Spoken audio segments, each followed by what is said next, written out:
गदिक नथे प्रफुल्ल च्युताङ्कुर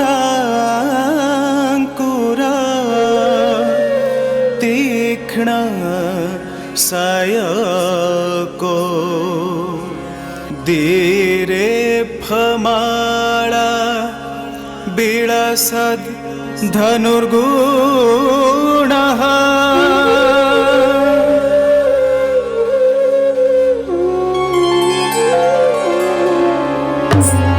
प्रफुल्ल च्युताङ्कुर तीक्ष्ण सायको धीरे फमाला विलसद् धनुर्गुणः मनांसि भेदु सुरत प्रसङ्गानं वसन्त जोधा समुपागत प्रिये प्रफुल्ल च्युताङ्कुर तीक्ष्ण सायक धीरे फमाला विलसद् धनुर्गुणः थिनक थेता थिनक थे खातिन थिनक थिनिता थिनक थेता थिनक थे खातिन थिनक थिनिता करकट तक थांग थिनि थिना करतक थिनि थिना थेता थिनि थिना करतक थिनि थिना थेता थिनि थिना करतक थिनि थिना थेता थिनि थिना करतक थिनि थिना ताधे ताधे ताधे ताधे करकट नथे ताधे ताधे ताधे ताधे करकट नथे ताधे ताधे ताधे ताधे करकट नथे त्रिशूलोळ मदिराळसेषु गण्डेषु पाण्डुः कठिनः स्तनेषु मध्येषु निम्न जघानेषु पीनः स्त्रीणां मनोङ्ग बहुधा स्थितोऽद्य प्रफुल्ल च्युताङ्कुर तीक्ष्ण सायको धीरे फमाला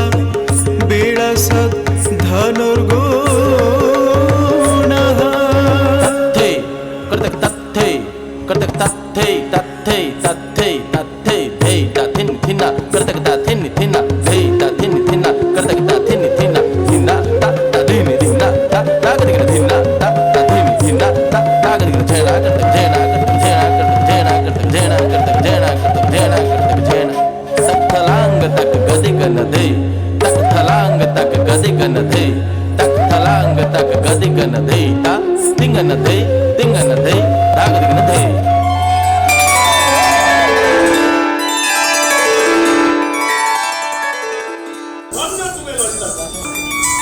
महाकवि कालिदासंक खंड काव्य ऋतु संहार श्लोक माध्यम तमे जेपरी काम उद्दीपक नृत्य कराइल ताहा मो मन प्राणर श्रृंगार रस संचारित आज दुनिया रे जे कोनोसी श्रृंगारी नृत्य तुलन अति महनीय अटे।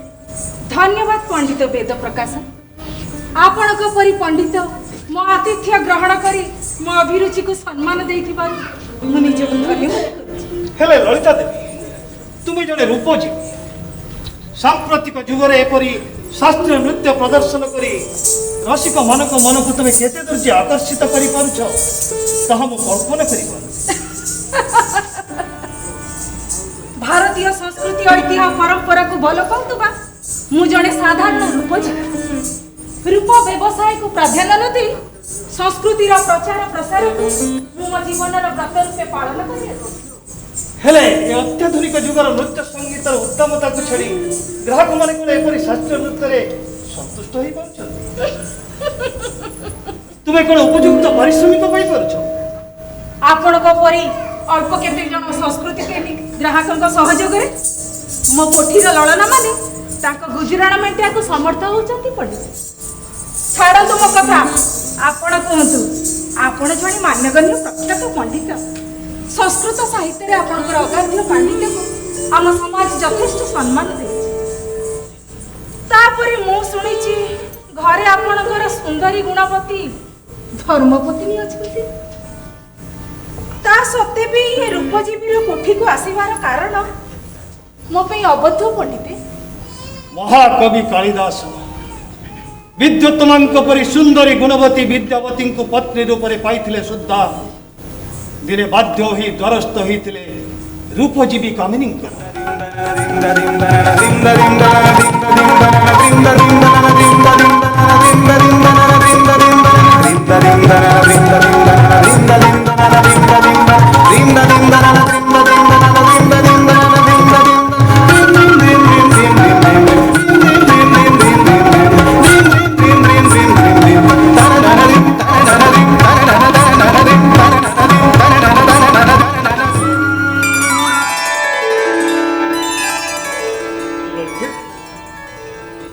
ललिते ललिते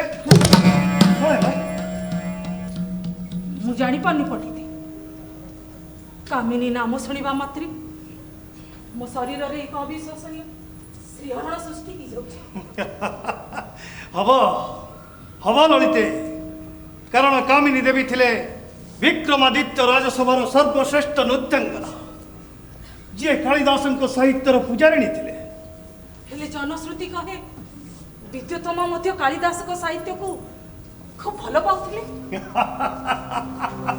हसिले जे नारी माया बड़ी पानी ब्रह्मा ही न पारिले जा नहीं नहीं पंडिते जुग जुग रुए पुरुष जाति नारी को काष्ठ पुतलिका सम नचई आछि तेणु नारी को मायाविनी रूप में चित्रित करा जायछि हेले वास्तव रे नारी दया और मानविकतार प्रतिपूर्ति मु मानुछि ललिते नारी करुणामयी से जननी भगिनी जया रूप में स्नेहमयी हेले नारी जेते बेले अहंकार वशवर्ती हो जाए से सेते निज मानविकता को हत्या करे मु ठीक कहूछि विद्युत्मा थिले सुंदरी गुणवती बुद्धिमती निज पांडित्यर अहंकार दुप्त होई से दिन से शपथ करथिले जे ज्ञान रे तांको जे परास्त करिवो से ही तांको विवाह करिवे एहा जने नारीर स्वाधीन चिंताधारा नारी निज पे योग्य वरपात्र चयन करबा अपराध नुहे अवश्य अवश्य यह सत विक्रमादित्य राजसभार श्रेष्ठ पंडित संगु तांको अति भल पाउथिले विद्युत्मा मध्य तांको मने मने भल पाउथिले हेले निज पांडित्य अहंकार रे ज्ञान रे शंखु को परास्त करी भरा राजसभा अपमानित करथिले जहार परिणाम स्वरूप महामूर्ख कालिदास महापंडित रे परिणत महामूर्ख कालिदास महापंडित रे परिणत हेले केमिति पंडिते कहिबी कहिबी ललिते सबु कहिबी कालिदास चरित कहवा तो मुझे उपस्थित होइछि ललिते तृषारे मोर कंठ शुष्क हो जाउछि किछि पानी मिलिबो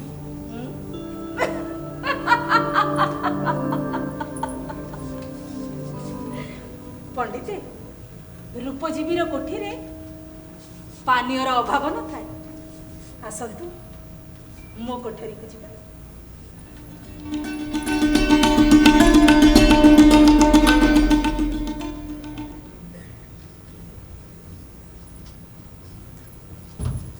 केवल सुमिष्ट जल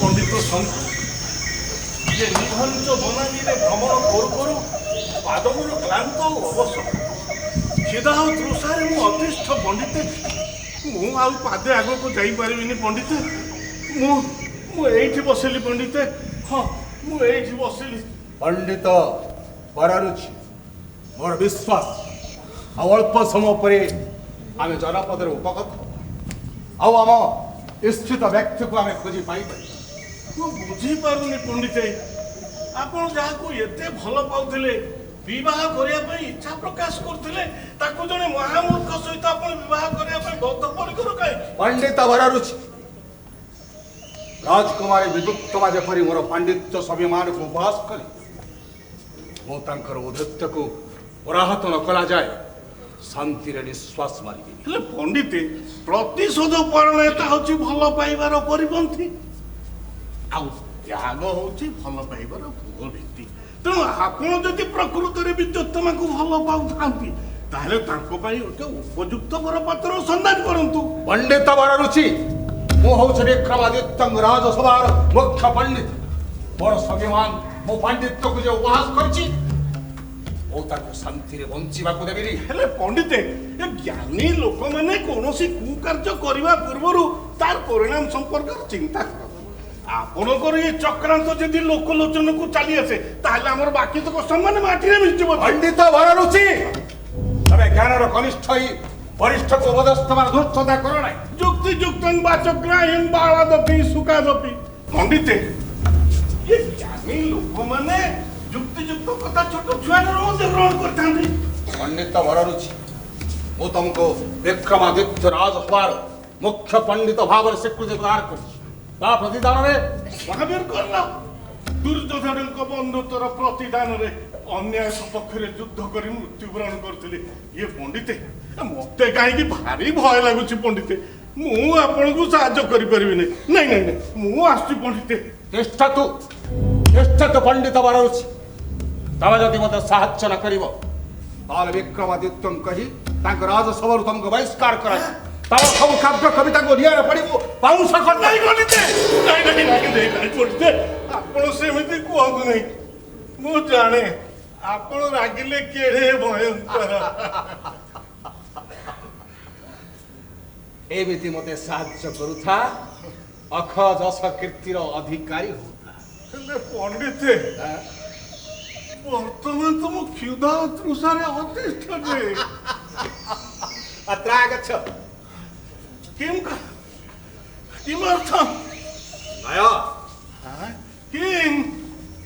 भाङ्गमिश्रित लडुक भक्षण करी सरल जल पान कर। भांग मिश्रित लडुक? ये तो मोर अति प्रिय खाद्य। देहि पडिते देहि। तृप्ति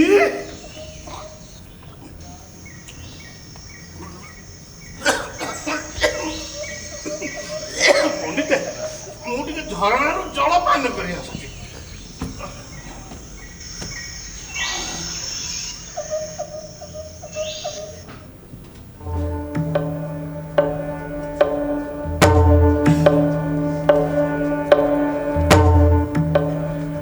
अहंकारिणी विद्युत ईश्वर सर्वश्रेष्ठ पंडित को विवाह करिवार तम स्वप्नर प्रासाद को मुझे धूलिसात न करिछि, ताहले मो ना पंडित शंकुर।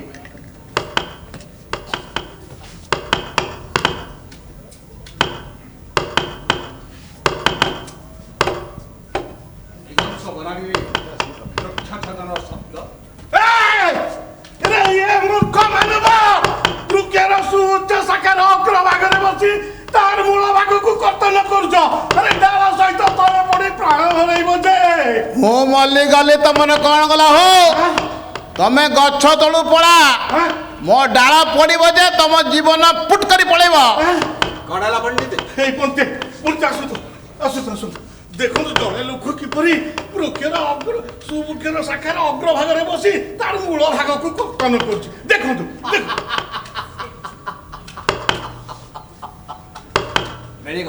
मिलीगला मोर अभिलषित महामूर्ख मते मिली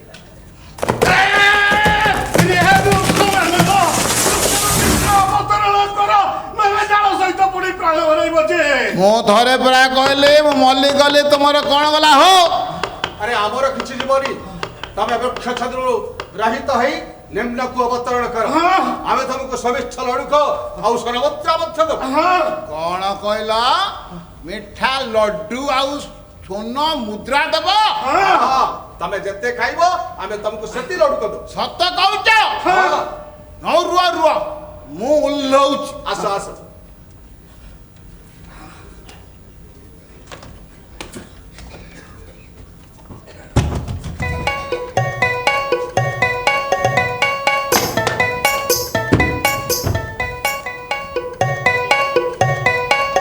କଣ ମିଠା ଲଡୁ କାଇଁ? ହେଇ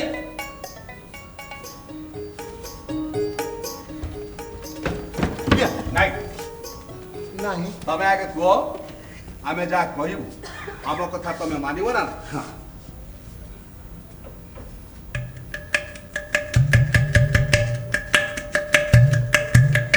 ଏ ଦିଟା ତ ରାଜକର୍ମଚାରୀ ପରେ ଦେଖା ହଉଛୁ। ଲୋକେ ଠିକ କହନ୍ତି ଏ ରାଜକର୍ମଚାରୀ ଗୁଡା ଠକ। ତମେ ଦିଟା ଠକ। ମୋର ଲଡୁ ଫଡୁ ଦରକାର ନାହିଁ। ମୁଁ ଯାଉଛି ଡାଳ କାଟିବି, ମୋ ମାକୁ ଦେବି, ମୋ ମା ଭାତ ରାନ୍ଧିବ, ମୁଁ ଖାଇବି। ଏଇଠି ବସ ଏଇଠି ବସ। ବସି ଖାଇବ ଲଡୁ ଖାଇବ ପରା? ଦଉନ ତମ ନା କାଲି। ତମ ଜାତି ମୋର ଜାତି ବାତି କିଛି ନାହିଁ। ହାଁ? ମୁଁ ପ୍ରଥମେ ବ୍ରାହ୍ମଣ କୁଳ ଜନ୍ମ ହେଇଥିଲି। ଆଚ୍ଛା। ପିଲାବେଳେ ବାପା ମା ସବୁ ମରିଗଲେ। ଆଚ୍ଛା। ମତେ ନେଇକି ଜଣେ ମେଷ ପାଳକ ପାଳିଯିବା। ଆଚ୍ଛା ତମେ ପାଠ ଶାଠ ପଢିଛ? ହସିଲ ଯେ? ଏ ପିଲା ଦିନେ ମୋ ମା ଦିନେ ନେଇକି ଚାଟଶାଳୀରେ ଛାଡିଦେଲେ। ଆଚ୍ଛା ଅବଧାନ ମତେ ଦେଖିଲେ ଆଉ କହିଲେ ଆଗ ଛ ବସ। ତମେ କଣ କହିଲ? ସେ ମତେ ଗଛ ବୋଲି କହେ ମୁଁ ତ ଛାଡିଦେବି କିଏ? ଆଉ ମୁଁ ତା କହିଲେ ତମେ ଗଛ, ତମ ବାପା ଗଛ, ତମ ମା ଗଛ, ତମେ 14 ପୁରୁଷ ଗଛ। ବଢିଆ କରିଛ। ଆଉ ତାପରେ କଣ? ତାପରେ ତାପରେ ସେ କହିଲେ ଇଥ ବାବଦ ଆଉ ତମେ କଣ କହିଲ? ସେ ମୋ ମାକୁ ବଦମାସ ବୋଲି କହିଲା। ମୁଁ ତାକୁ ଛାଡ଼ିଥାନ୍ତି ଆଉ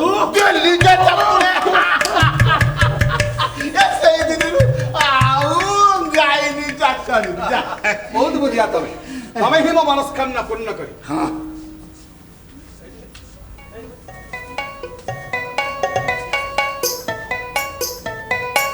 ମନୋକାମନା କଣ? ସେ କଥା ତମେ ବୁଝିପାରିବନି। ମୁଁ ବୁଝିପାରିବି। ଏ ମତେ ଗାଁର ସମସ୍ତେ କହନ୍ତି ବୁଦ୍ଧିଆ ବୋଲି। ଇଏ କହୁଛି ମୁଁ ବୁଦ୍ଧି ପାରିବିନି। ତମେ ହଉଛ ବହୁତ ବୁଦ୍ଧିଆ। ଦିଅ ଲଡୁ କରିଦିଅ।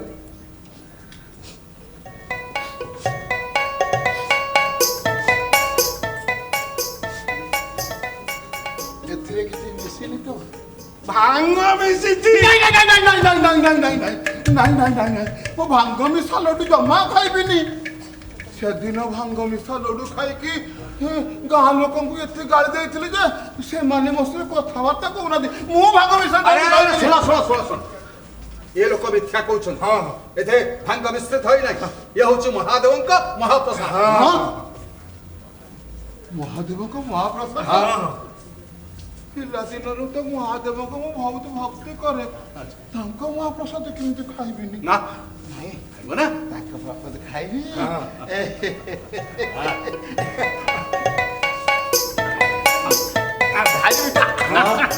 ଆଠୁ ଆହୁରି ମିଠା ମିଠା ଖାଦ୍ୟ ତମକୁ ମିଳିବ ଯଦି ତମେ ଆମ ସାଙ୍ଗରେ ଅବନ୍ତୀ ରାଜ ଦରବାର ଖୋଜିବ। ନାଇଁ ନାଇଁ ନାଇଁ ମୁଁ ରାଜଦରବାରକୁ ଯିବିନି। ଗାଁ ଲୋକମାନେ କହନ୍ତି ପୁରା ରାଜଦରବାର ଲୋକମାନେ ଗାଁ ଲୋକଙ୍କୁ ମାରନ୍ତି। ଆରେ ନାଇଁ ନାଇଁ ତମକୁ ସେଠି କେହି ମାରଧର କରିବେନି। ଆମେ ଅଛୁ ନା କେହି ମାରଧର କରିବେନି। ତମେ ଖାଲି ରାଜକୁମାରୀ ଯାହା ପ୍ରଶ୍ନ ପଚାରିବେ ତମେ ନିରବରେ ଉତ୍ତର ଦେବ। এইটা পুরা মূর্খ মূর্খ আরে মু নিরবর রহিবি তো রাজকুমারীকে প্রশ্ন উত্তর দেবি কেমিতি কেমিতি ଠାରରେ ଦବ। ঠারে ঠার দেবি ହଁ ତମକୁ ଏକ ଶତ ସ୍ୱର୍ଣ୍ଣ ମୁଦ୍ରା ମିଳିବ ଏବଂ ତମେ ରାଜକୁମାରୀକୁ ବିବାହ କରିବ।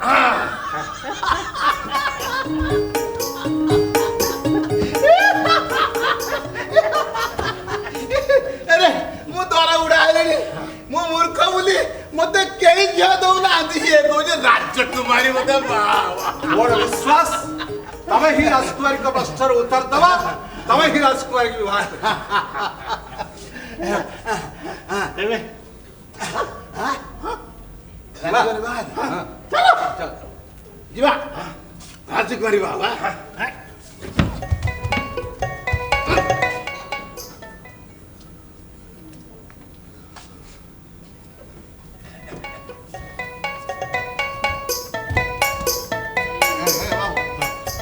ମୋ ଗୋଡ଼ ଦିଟା କ'ଣ ଢଳମଳ ହଉଛି?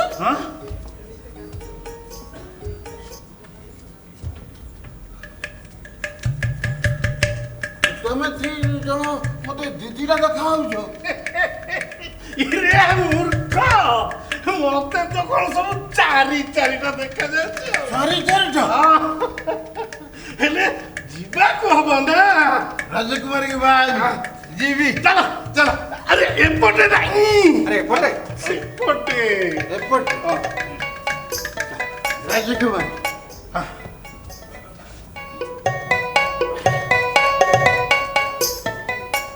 ଚାଲ ରାଜକୁମାରୀ ମତେ ବାହା ବହୁତ ସୁନ୍ଦର ଆହ ସୁନ୍ଦର ସୁନ୍ଦର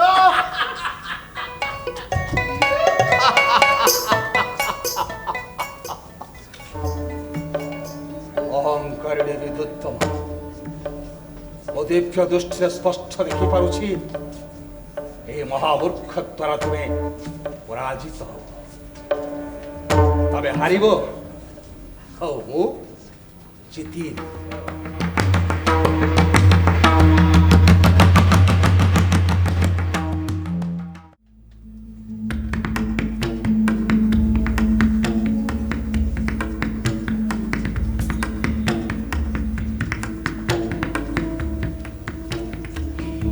ସତରେ କ'ଣ ମୋ ସ୍ତ୍ରୀ ବିଦ୍ୟୁତ୍ତମା ଚିରକୁମାରୀ ରହିଯିବେ? ଶାସ୍ତ୍ର ଜ୍ଞାନରେ ପରାଜୟ କରିବା ପାଇଁ ଏ ଧରାଧମରେ କ'ଣ କେହି ପଣ୍ଡିତ ନାହାନ୍ତି? କ'ଣ କରିବ ମୁଁ କିଛି ବୁଝିପାରୁନି। ନିଜର ଅଗାଧ ପାଣ୍ଡିତ୍ୟ ପାଇଁ ଅହଙ୍କାରୀ ହୋଇଥିବା ବିଦ୍ୟୁତ୍ତମା ସ୍ୱୟଂବର୍ଷ ମଧ୍ୟ ଅସ୍ୱୀକାର କରୁଛନ୍ତି। ହେ ପ୍ରଭୁ ତୁମ ଇଚ୍ଛା ପୂର୍ଣ୍ଣ ହେଉ ପ୍ରଭୁ ତୁମ ଇଚ୍ଛା ପୂର୍ଣ୍ଣ ହେଉ। ମହାପରାକ୍ରମୀ ରାଜା ଶାରଦାନନ୍ଦଙ୍କର ଜୟ। ଆସନ୍ତୁ ଆସନ୍ତୁ ବିକ୍ରମାଦିତ୍ୟ ମହାଶୟ ଯଶସ୍ୱୀ ପଣ୍ଡିତ ଶଙ୍କୁ ମହାଶୟ ଆସନ ଉପବେଶନ କରନ୍ତୁ। ଧନ୍ୟବାଦ ମହାରାଜ। ଭୁଲ ବୁଝିବେନି ଶଙ୍କୁ ମହାଶୟ, ମୋର ବିଶ୍ୱାସ ଥିଲା ଆପଣ ହିଁ କେବଳ ବିଦ୍ୟୁତ୍ମାକୁ ଶାସ୍ତ୍ରରେ ପରାଜିତ କରି ମୋର ଜାମାତ ଭାବେ ପୂଜିତ ହେବେ। ହେଲେ ଈଶ୍ୱରଙ୍କ ଇଚ୍ଛା ନିକଟରେ ମାନବର ଇଚ୍ଛା ପରାହତ ମହାରାଜ। ଆପଣ ବ୍ୟସ୍ତ ହୁଅନ୍ତୁ, ଆପଣଙ୍କର ସବୁ ସମସ୍ୟାର ସମାଧାନ ହେଇଯିବ। କ'ଣ ସମାଧାନ ହେବ ଶଙ୍କୁ ମହାଶୟ? ଆପଣ ଭଳି ଭାରତ ଭୂଖଣ୍ଡେ ଯଶସ୍ୱୀ ପଣ୍ଡିତ ମୋ ବିଦ୍ୟୁତ୍ମାକୁ ପରାଜିତ କରିପାରିଲେନି, ଆଉ କିଏ ପରାଜିତ କରିବ? ଆପଣ ବ୍ୟସ୍ତ ହୁଅନ୍ତୁନି ମହାରାଜ। ମୋର ସହକର୍ମୀ ପଣ୍ଡିତ ବରରୁଚି ସେ ବର୍ତ୍ତମାନ ଜଣେ ଦିବ୍ୟଦ୍ରଷ୍ଟା ପୁରୁଷକୁ ଧରି ଏଠି ପ୍ରବେଶ କରିବେ। ଆପଣ ରାଜକୁମାରୀ ବିଦ୍ୟୁତ୍ତମାକୁ ସଭାକୁ ଆସିବା ପାଇଁ ଆମନ୍ତ୍ରଣ କରନ୍ତୁ। ଠିକ୍ ଅଛି ମହାଶୟ। ରାଜକୁମାରୀ ବିଦ୍ୟୁତ୍ମାକୁ ରାଜସଭାକୁ ଆସିବାକୁ ନିଜେ ଦିଆଗଲା। ରାଜକୁମାରୀ ବିଦ୍ୟୁତ୍ତମା ସଭାସ୍ଥଳକୁ ପ୍ରବେଶ କରନ୍ତୁ।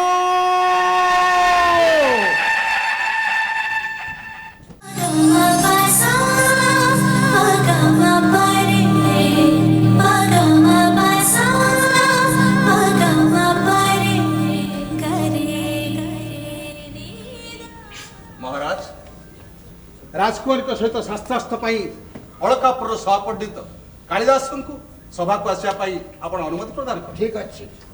ରଖି ଅଳକାପୁରୀର ରାଜପଣ୍ଡିତ କାଳିଦାସକୁ ଏ ସଭାକୁ ଆସିବାକୁ ନିମନ୍ତ୍ରଣ କରାଗଲା। ପଣ୍ଡିତ କାଳିଦାସ ସଭାସ୍ଥଳକୁ ପ୍ରବେଶ କରନ୍ତୁ।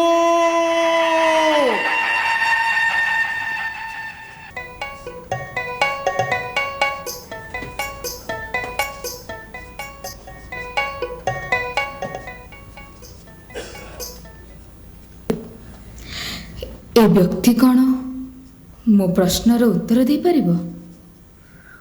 ନା, ଇଏ ନିଶ୍ଚୟ ମୋ ଦ୍ୱାରା ପରାଜିତ ହେବ। କ'ଣ ଭାବୁଛନ୍ତି ରାଜକୁମାରୀ ବିଦ୍ୟୁତ୍ତମ? ପ୍ରଶ୍ନ କରନ୍ତୁ। କ୍ଷମା କରିବେ ମହାରାଜ, ଆଜି ପଣ୍ଡିତ କାଳିଦାସଙ୍କର ମୌନ ବ୍ରତ। ସିଏ ଯାହା କହିବେ ଇଙ୍ଗିତରେ କହିବେ। ପ୍ରଶ୍ନ କରନ୍ତୁ ରାଜକୁମାରୀ। ପ୍ରଶ୍ନ କର ବିଦ୍ୟୁତ୍ତମା।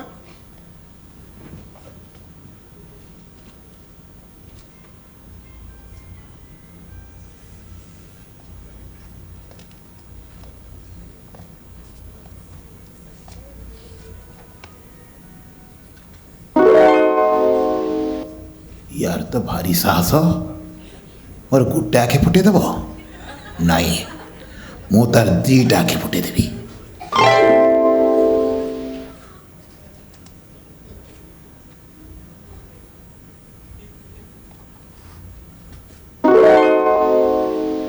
इरे बाबा ये कौन चापुड़ा मारी बोलू कहलानी नाई नाई नाई नाई मुझको विधे मारिबी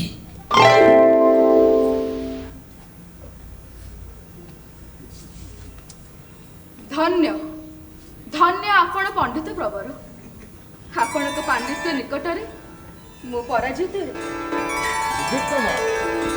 पिताश्री एक ब्रह्म द्वितीय नास्ति पंच महाभूत मुष्टिबद्ध धन्य धन्य शंकर महाशय आपण उपयुक्त पंडित उपगत कराई मोर मनस्कामना पूर्ण करिछ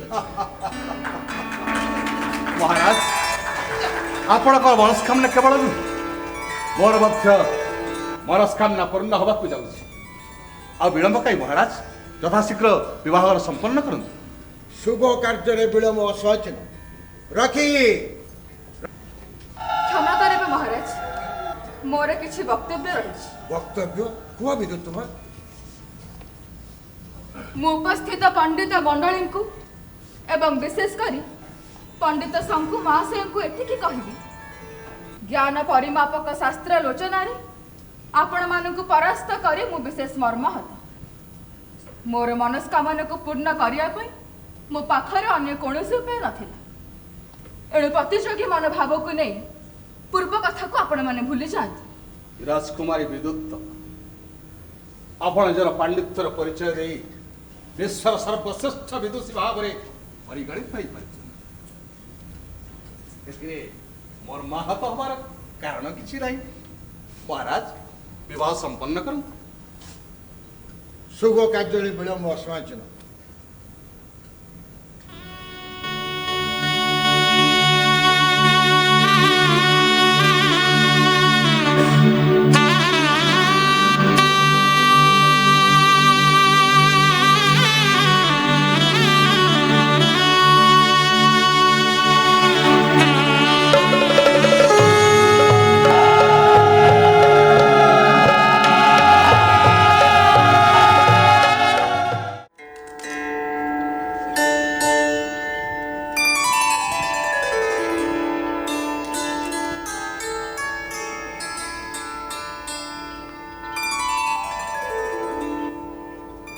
पराजित पंडित शंकु मो विवाह एत आनंदित कहीं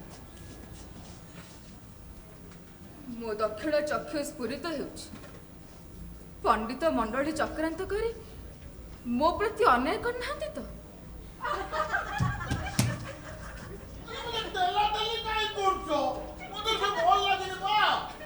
किंग भवति पंडित प्रवर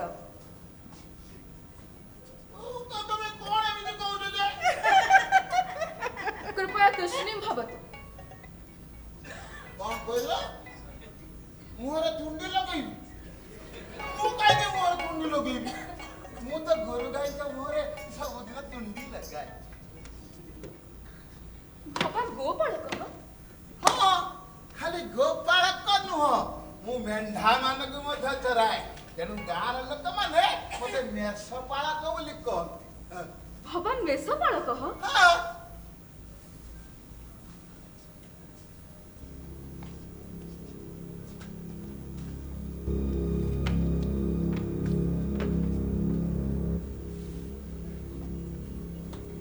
आगच्छ अत्र आगच्छ कौन गच्छ गच्छ कहूच तू गच्छ नुह कि पंडित नुहे ए राजकुमारी मु ना पाठ साठ पढ़नी तो ए गाँव लोक मैंने मत गजमूर्ख बोली कहते तुम गज मूर्ख हाँ छळे न तुम मांग प्रतारयसी कौन पता पता कहूच मु किछि बुझी पारुनी ए राजकुमारी तमे ना सतरे देवी प्रतिभा परी देखा होउछ तमर सांग माने कहले तमे आगर जीव तम पत्नी को जुआर हबो हैं ए देवी प्रतिभा मु जुआर होउछ ए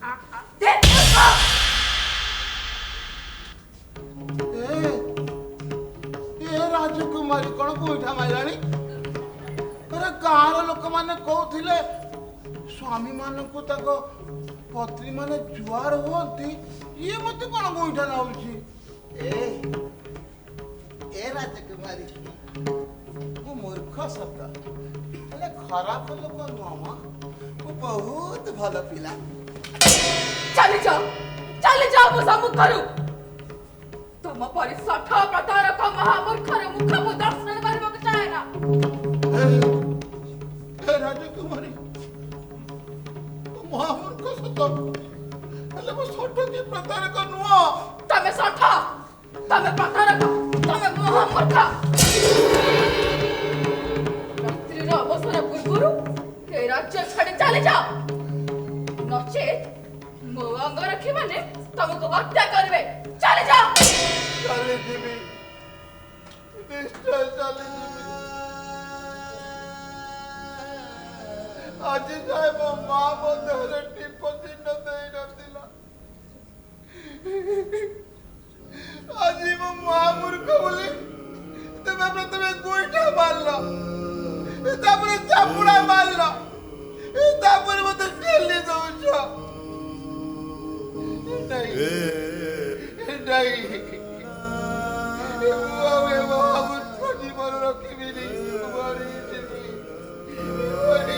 मरी जाओ तम परि महामूर्ख माने मरी गले कहार किछि क्षति हबनी बरं हे धाणीर भर लाघव हब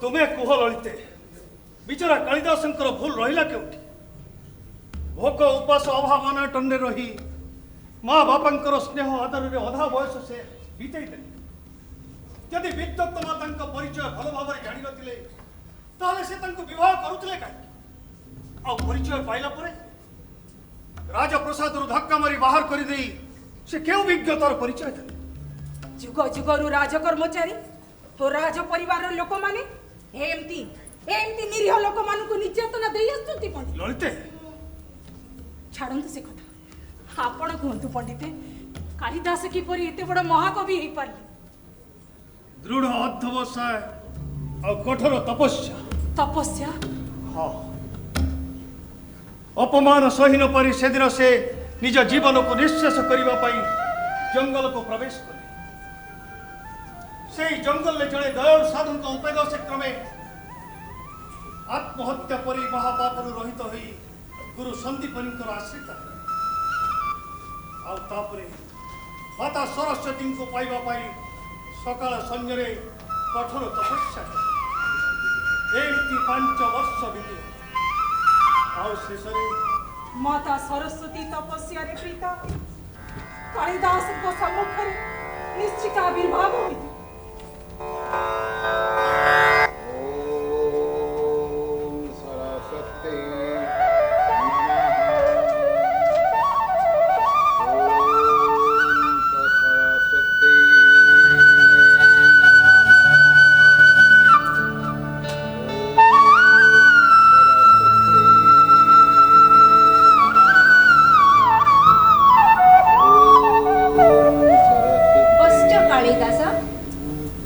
उन्मोचन कर देख तब अभिष्ट देवी तब सम्मुख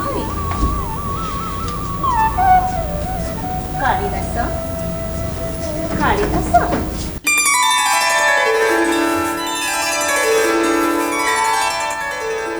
माता सरस्वती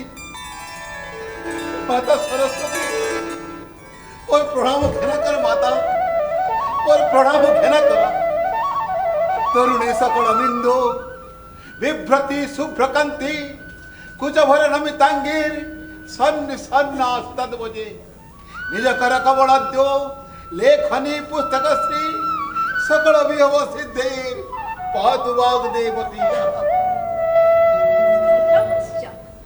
तब वंदन रे मु प्रसन्न हेली मु आशीर्वाद प्रदान करुछि तुमे विश्व प्रसिद्ध महाकवि हो हेले पश्चात पुत्र मातार पादपद्मर वर्णन करी वर भिक्षा करे हेले तुमे तो केवल मोर रूपर वर्णन करी तार व्यतिक्रम कल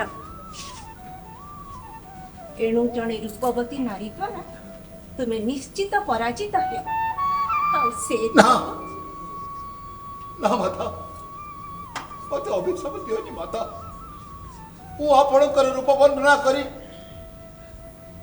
अपराध करिछि मते क्षमा कर माता मते क्षमा कर माता मातार वचन केबे असत्य हुए न बश्च यह तो विधिर विधान को केही केबे अन्यथा करिनी एणु तुमे यशस्वी हुआ बश्च महाकवि हुआ। यशस्वी हुआ महाकवि हुआ।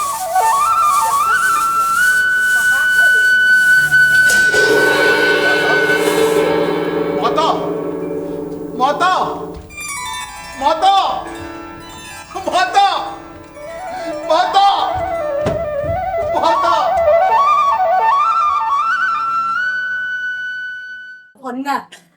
घोर अन्याय पंडित कालिदास को सामान्य भूल पे माता सरस्वती तांकु एते बड़ अभिशाप दे किछि ठीक कले नि पंडित मनीष समय हाथ में क्रीडन कलिते जानिछ ए अभिशाप दिने फलवती होइथिला रूपजीवी कामिनी कथा नहीं कामिनी हत्याकारिणी नथिले कामिनी हत्याकारिणी नथिले कामिनी देवी थिले ज्ञान पिपासु बोले से कालिदास को काव्य कवितार पुजारी तमे तमे केमिति जानला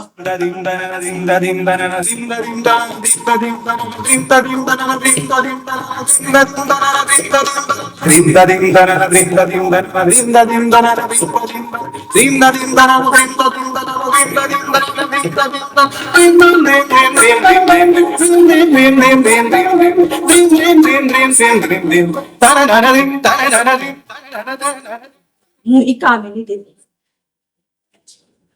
मोहे कालिदास आपण आपण कालिदास तमे तमे कामिनी देवी कालिदास कामिनी देवी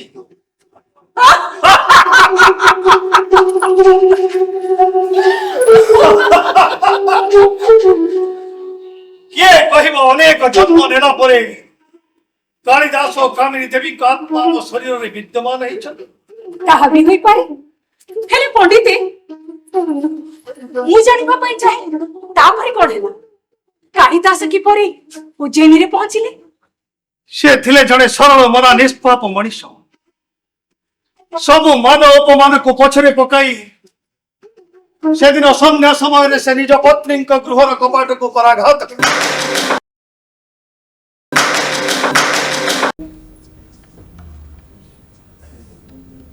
कस्तुम अनावृतं कपट द्वारं देहि अनावृतं कपट द्वार कस्तुम कालिदासोऽहं कालिदासः हस्ते कश्चित् वाक्विशेष अस्ति अस्ति अस्त्युत्तरस्यं दिशि देवदत्मा हिमालयो नाम नगाधिराज पूर्वापरौ दोयनिधिं मगायः इतः पृथिव्यामिव मानदण्ड कश्चित् कश्चित् कान्ता गृह गुरुणा स्वाधिकार प्रमत्त पापे नाक्तं गमित महिमा वस भोग्येन भर्तु चक्षश्चक्रे जनकतनया स्नान पुण्योदकेषु सिद्ध छाया तनुसुवतति राम गिर्जा समेषु वाक्विशेष वागर्था विव संपृक्तौ वागर्था प्रतिपत्तये जगतः पितरौ वन्दे पार्वती परमेश्वरौ महामूर्ख कालिदासଙ୍କ ମୁଖରେ संस्कृत श्लोक नहीं, असंभव, संपूर्ण असंभव।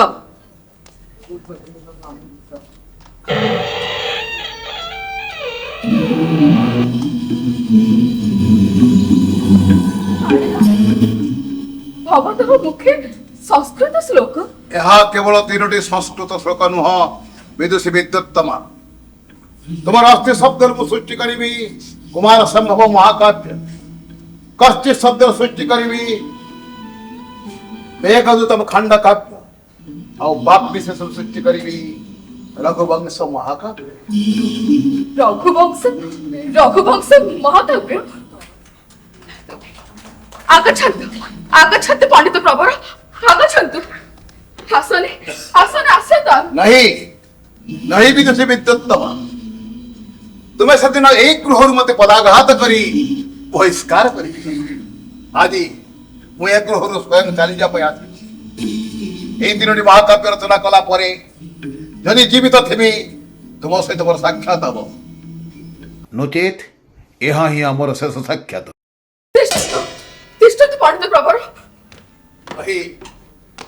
नहीं विदुषी विद्युत्तमा अंग पंडित नास्मि महामूर्ख अनेन महामूर्खेण भवत्या प्रयोजनं नास्ति गच्छाम्यहम्। मम वाक्यं शृणोतु पंडित कालिदास। मु तुमर वार्ता सही दिन शुणिबी विदुषी विद्युत्तम जो दिन तुम मन भितर थिबा श्रेष्ठ विदुषीर अहंकार को तुम्हें दुरभिहित करि पारिबो। गच्छाम्यहम्। कालिदास सुनो कालिदास हाँ पिताश्री कालिदास आसथिले।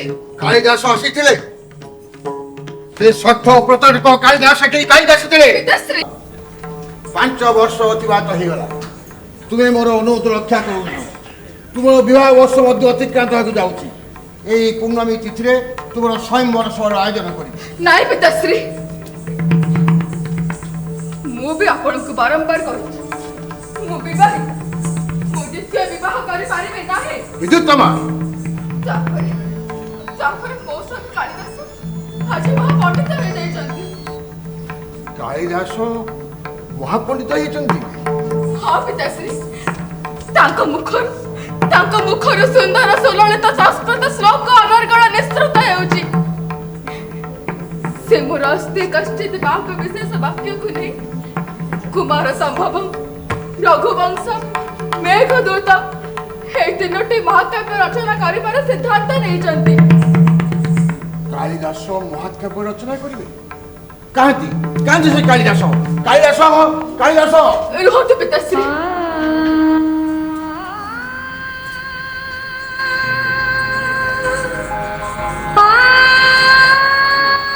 से अभिमान मत छाड़ी चली गली पिताश्री। से कही गली हुए तो ताको सहित एटा मोर शेष साक्षात। नहीं विद्युत्तमा तो जो व्यस्त हो मु सैन्य पठे ताको मो राज्य को फेरी आनी रथी। नहीं पिताश्री नहीं मु ताको अपमानित करी नारी धर्म रो अवमानना करिछि मते ही मो भूल रे प्रायश्चित करबा को पड़ो। विद्युत्तमा मु स्वयं ताको अनुगमन करी ताको पाद पद्म रे पड़ी ताको क्षमा प्रार्थना करी।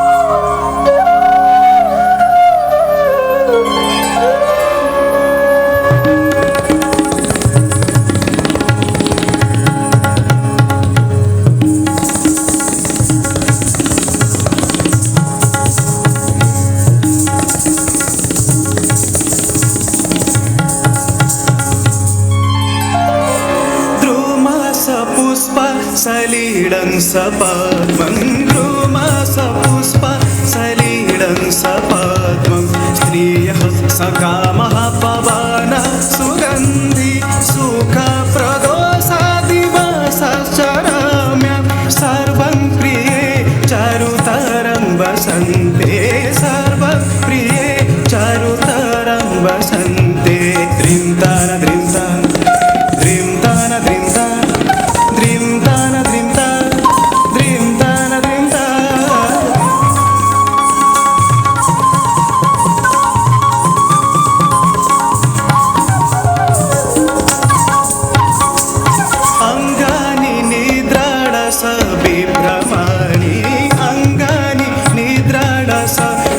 प्रमाणी वाक्यानि किञ्चित् मदिरारसानि वृखे पदिहानि च विकितानि करोति कामः प्रमादजनानं करोति कामः प्रमोदजनानं करोति कामः प्रमादजनानं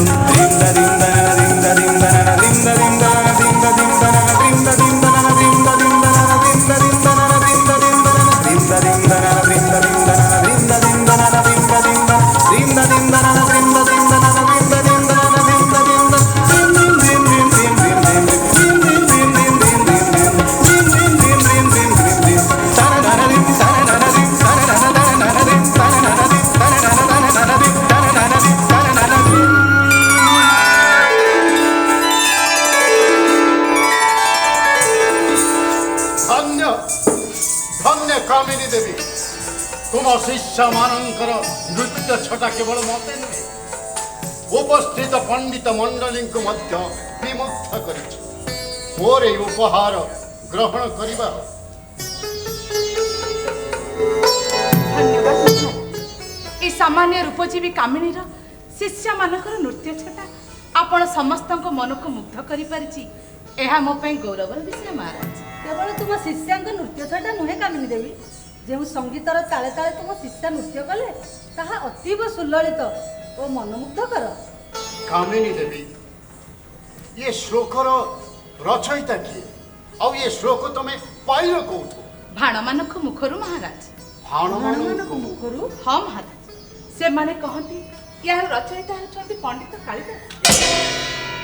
हाँ महाराज ताका खंडकाव्य ऋतु संहार को ए भाण माने ग्राम ग्राम रे गायन करी लोक मानकर मंत्रमुग्ध करछन आ सेही श्लोक रु किछिडा श्लोक चयन करी आज मु एठा नृत्य अभिनय कराइब।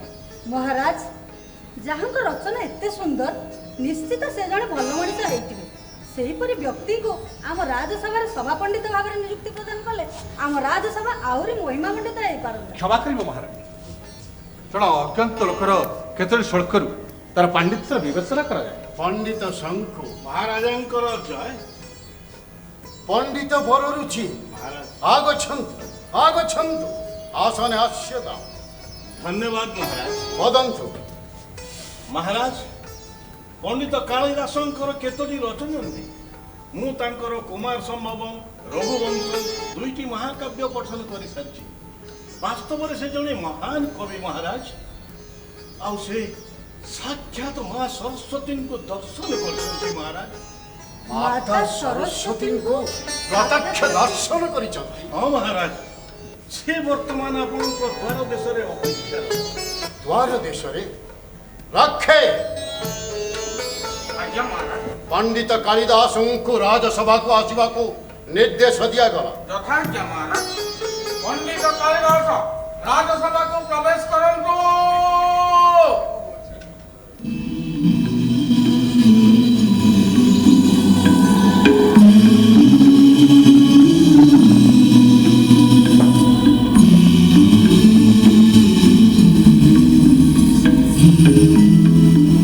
परम कारुणिक न्यायवंत राजा विक्रमादित्यंकर जय। कालिदास तमे पंडित शंकु महाराज आपण कौन पूर्वर कालिदास को जानत थिले? नहीं महाराज यांको देखी स्वतः तंक नाम मुख स्वरित है। मिथ्या कहंतु नहीं पंडित शंकु केवल आपणक जोगु ही मु आज एठारे उपगत होई पारिछि। मु आपणक पय अपरिचित नुह। पंडित शंकु क्षमा करिवे महाराज थरे निघंच बनाने कालिदास सहित आम साक्षात होता हुए तो पंडित शंकु भूली जाइए। हाँ महाराज किछि दिन तले संगे मोर साक्षात होता महाराज। सर्वे उपविशन्तु। आज आनंदर विषय आम राजसभा पंडित कालिदास उपस्थित अछंती। किछिटा शास्त्रार्थ हो गले आज ये सभा साफल्य मंडित। उचित विचार महाराज। पंडित शंखु महाराज पंडित बररुचि महाराज पंडित कालिदास आपणकर बसंत ऋतुर वर्णना अत्यंत भावोद्दीपक। तेणु मोर इच्छा जड़े भिक्षु रूपजीवी मद्य मांस भक्षण करुवार दृश्य आपण संस्कृत श्लोक प्रकाश कले आमे आमोदित हो। कुर्वन्तु कालिदास संस्कृत श्लोक रचना करन्तु।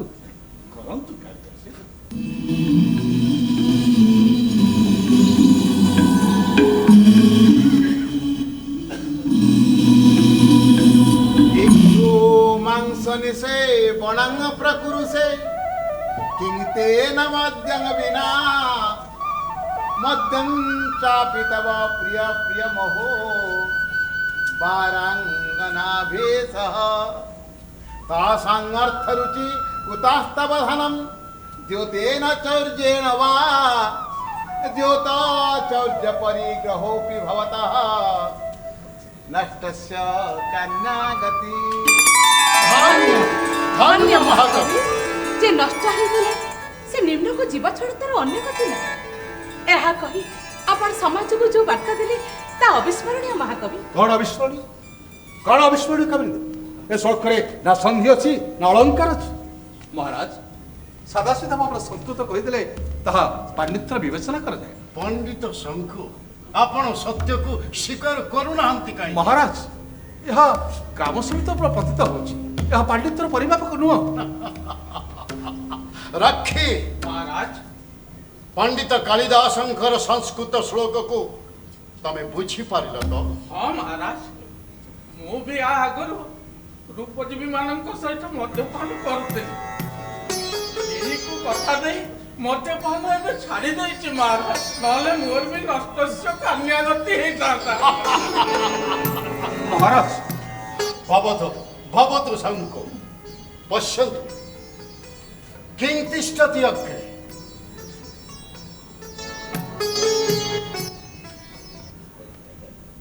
शुष्कं कष्टं तिष्ठत्यग्रे। इदानीं भवान् वदतु कालिदास किं तिष्ठति अग्रे। नीरस तरुवर शोभते अग्रे। वाह कि सुंदर शब्द। शुष्क को नीरस काष्ट को तरुवर आ तिष्ठति को शोभते कोई आपण का कवि छात्र व्यक्त करचंदी महाकवि। काबरी देवी तोरा अजक्य लोक प्रशंसा करी कवित्वर अवहेलना कर। पंडित शंकु क्षमा करिबो महाराज।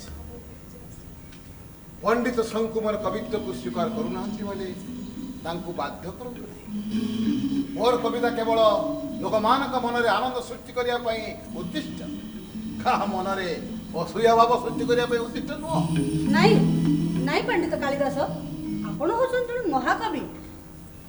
मु महाराज को अनुरोध करूची आपण को से उज्जैन राज्य सभा पंडित भाव नियुक्ति प्रदान करंतु। क्षमा करिबो महाराज जण अजक्य लोक को उज्जैन सभा पंडित कले सभार अवर्चता हो। पंडित शंकु रुहन्तु महाराणी सर्वे उपविशन्तु। मो आनंदर सह आज राजसभा घोषणा करुची मो राजसभा पंडित कालिदासं को नवम रत्न भाव नियुक्ति प्रदान करागला। आजिर सभा सांग है। सावधान सावधान विरानी विरामन धर्म करुणिक महाराजा विक्रमादित्य राजहंसपुरकु गमन करुचन्ति। सावधान सावधान।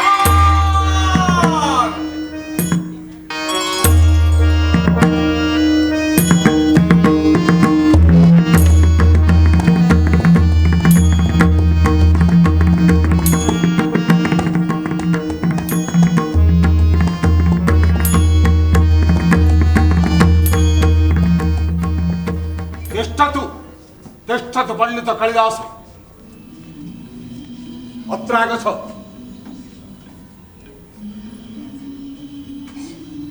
वदन्तु पंडित शंकु परा राजसभा तबे मते तो अपमानित कर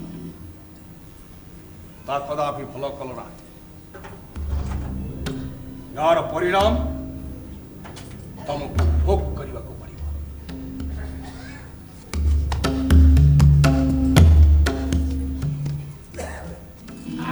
जमा भय करंतुनी पंडिते से आपणकर किछि करि परिबेनी आमे अछु ना आसो अपेक्षा करबंतु महाकवि। वदतु महाशया। मु जड़े साधारण गणिका हेले संस्कृत साहित्यर उपासिका। जदि आपण सेवा करने मत केबे भी सुजोग मिले मु निजको धन्य मन करी महाकवि। मु जने साधारण कवि ईश्वरंकर प्रतिटी सृष्टि और मानव भितर थिबा महानता को अन्वेषण करवा होची मोर धर्म। आपणक ठार मध्य मोर अनेक कि शिखबार अछि। यदि सुजोग मिले वो आपणक द्वारस्थ हेबी। कौन कहले आपण मो भली रूपजीवीर द्वारस्थ हेबे। आपण जदि मोर द्वारस्थ हेबे मो निजको धन्य मन करबी महाकवि। मो प्रणाम स्वीकार करंतु महाकवि।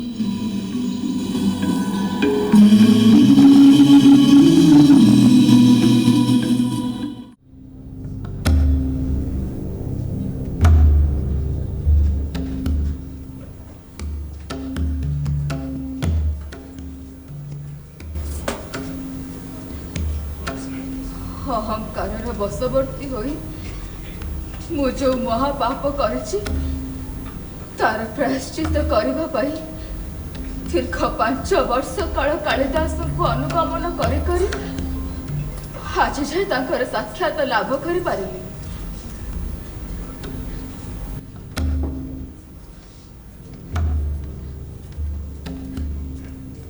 मोर विश्वास हे उज्जयिनी रे ही तांको सहित मोर निश्चय साक्षात हबो। कस्तम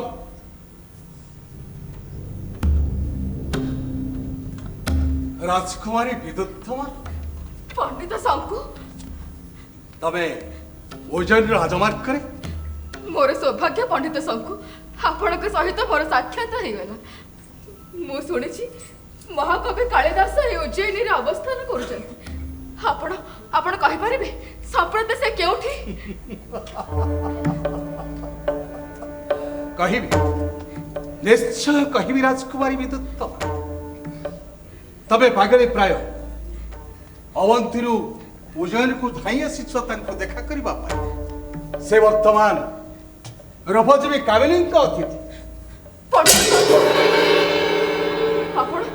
आपण एसब कोन कहउचंती? जहा सत्य तहा मु कहूछि। काली रात्रे कालिदास कामिनी को गृहरे अवस्थान करे जानतु दर्शन करी आसी ए निकट ए बगड़ बटवृक्ष तल तांको गृह जानतु। पंडित शंकु आपण मिथ्यार आश्रय नहीं पुनः मो प्रति अन्याय करचंती। विदुत्तमा हिमालय ठारू श्रीलंका पर्यंत जहांकर ख्याति परिव्याप्त से कदापि जन रूपजीवी गृह रे रात्रि यापन करि पारिबे नाही। पत्री परित्यक्त पुरुष गणिकर द्वारस्थ होती राजकुमारी विदुत्तमा। तबे नहे तमे निज पंडितर अहंकार विद्वत्ता है मो परि सरचरित पंडितर अनाबिल बल पाइबाकू पादरे आड़े तमर अहंकार ताड़नारे जर्जरित कालिदास शारीरिक तृप्ति पाई गणिकार द्वारस्थ होइचंती राजकुमारी विदुत्तमा। तब अहंकार भांगिछि विदुत्तमा। तमे कांदी जीवन सारा तमे कांदी।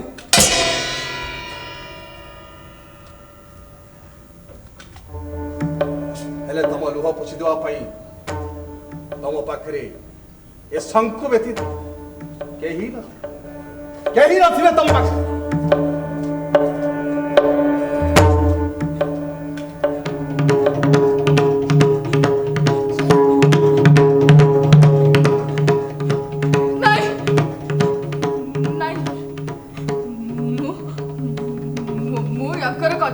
विश्वास करेनि जहांकर सानिध्य पाई दीर्घ 5 वर्ष काल मु गोटे राज्य अन्य राज्य को गोरे बोलेछि से मोस अन्याय कर परिबेनि। से मोस अन्याय कर परिबेनि। राजकुमारी विद्युत्तमा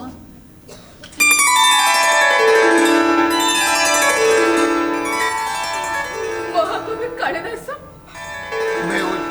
राजमार्ग करे काया को छाड़ी छाया रही पारे ना महाकवि मते क्षमा कर दियंतु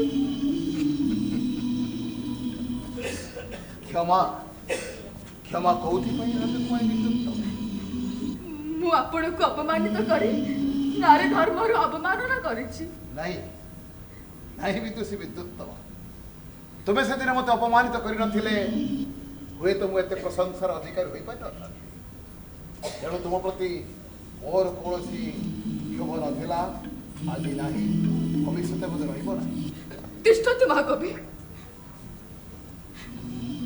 ताहेले तो अनुरोध सत्वे आपण से दिन मते काहे कि छाड़ी के चली आसिले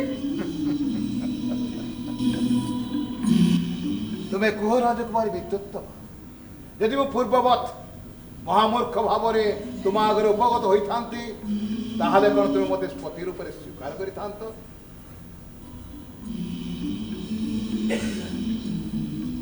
उत्तर दियो राजकुमारी विद्युत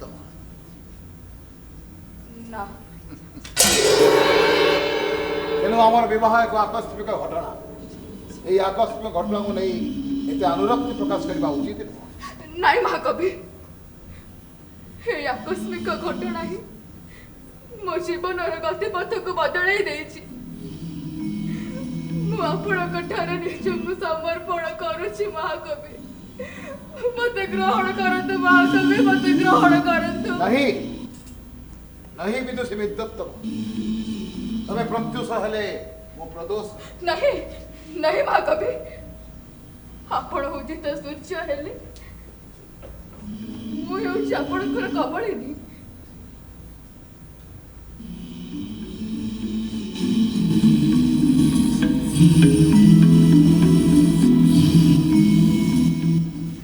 तिष्ठतु महाकवि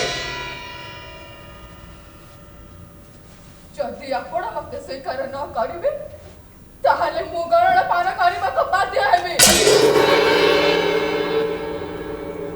नहीं विदुषी विद्युत तुम्हें मते से महापापर अंशीदार कर ना भवतु तुम्हें मो सहित जो बंधु भाव रही पार हेले पत्नी रूप आगच्छ नहीं महाकवि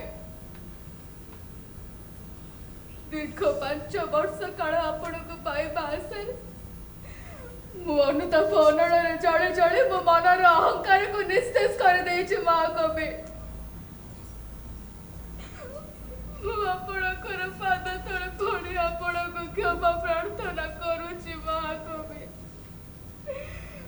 हे असहाय विद्युत्तमको पत्नी रूपे ग्रहण करी मोर समस्त दोष को क्षमा करते महाकवि मोर समस्त दोष को क्षमा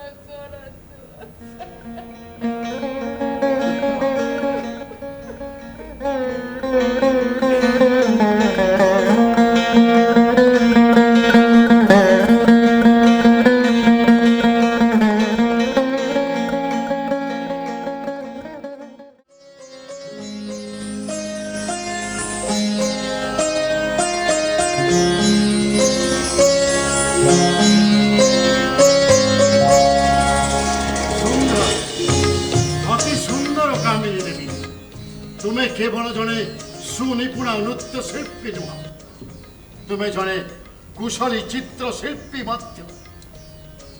महाराणी ये निखुण प्रतिछवि ए तैल पठारी अंकन करी तुम्हें तुम चित्र शिल्पीर महानता को प्रदर्शन कर धन्यवाद महाराज क्षमा करिवे महाराज मो महाराणी तैलचित्र दर्शन कर अवश्य नयन्तु नयन्तु महाकवि पश्यन्तु ए तैल चित्रपटरे मोर धर्मपत्नी अविकल दृश्यमान होउछन्ति क्षमा करिवे महाराज ए तैलचित्र स्वयं संपूर्ण नुह हाँ महाराज महाराणी वामवक्षोदर उपर अंशरे थिबा तिल चिन्ह एथिरे प्रतीयमान हेउना लक्ष्य अतीव लक्ष्य कालिदास तबे तुमर हिताहित ज्ञान हरई बस राजसभा तबे कौन कहूच जहा सत्य मता कहूची पंडित संघ ଏଥିରେ ଲଜ୍ଜା କରିବାର କ'ଣ ଅଛି? ଓହୋ କାଳିଦାସ ତମେ କ'ଣ କହୁଛ ତମେ ନିଜେ ଜାଣିପାରୁଛ ତ? ରୁହନ୍ତୁ ପଣ୍ଡିତ ଶଙ୍କ। ମହାରାଣୀ, କାଳିଦାସ ଯାହା କହୁଛନ୍ତି ତାହା କ'ଣ ସତ୍ୟ?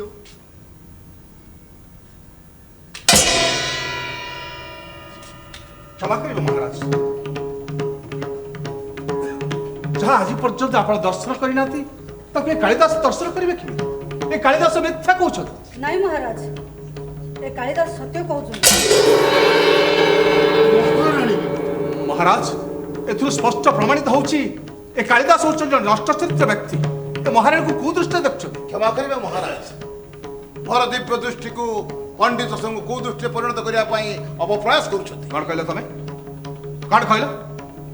ମୁଁ ତୁମ ଦିବ୍ୟ ଦୃଷ୍ଟିକୁ କୁଦୃଷ୍ଟିରେ ପରିଣତ କରୁଛି।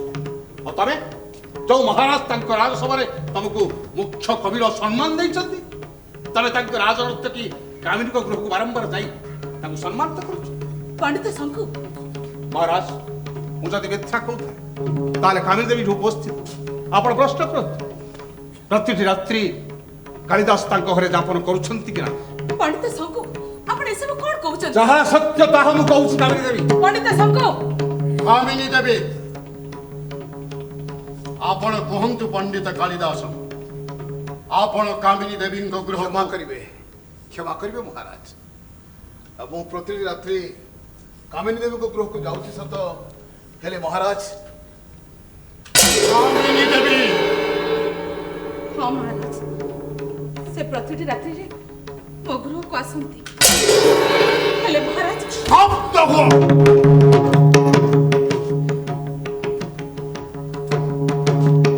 ମୋ ପାଇଁ ଆଉ କିଛି ଅଜ୍ଞାତ ନାହିଁ।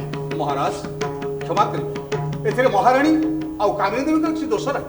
ଜଣେ ନଷ୍ଟ ଚରିତ୍ର ବ୍ୟକ୍ତି ହିଁ ସ୍ୱର୍ଗୀୟ ସମ୍ପର୍କକୁ ନଷ୍ଟ କରିଦିଏ। ତେଣୁ ଏଭଳି ବ୍ୟକ୍ତିକୁ ଆପଣ ମୃତ୍ୟୁଦଣ୍ଡ ପ୍ରଦାନ କରନ୍ତୁ ମହାରାଜ। କ୍ଷମା କରିବେ ମହାରାଜ, ମୁଁ ନଷ୍ଟ ଚରିତ୍ର ନୁହଁ। আমার সংঘক কথাকু বিশ্বাস করন্তু নাই মহারাজ। মতে বিশ্বাস করন্তু মহারাজ, মহাকবি কালিদাস নষ্ট চরিত্র নুহতি। মহারাজ দয়া করে কালিদাসକୁ ভুল ବୁଝନ୍ତୁନି। ହଁ ମହାରାଜ, ଆପଣ କାଳିଦାସକୁ ଭୁଲ ବୁଝନ୍ତୁ ନାହିଁ।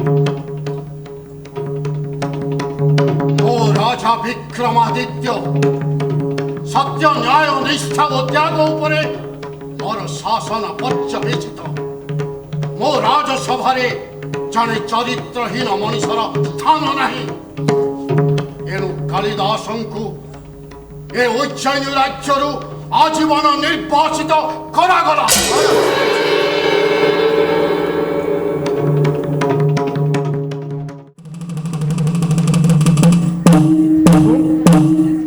ଶୁଣ ଶୁଣ ଶୁଣ,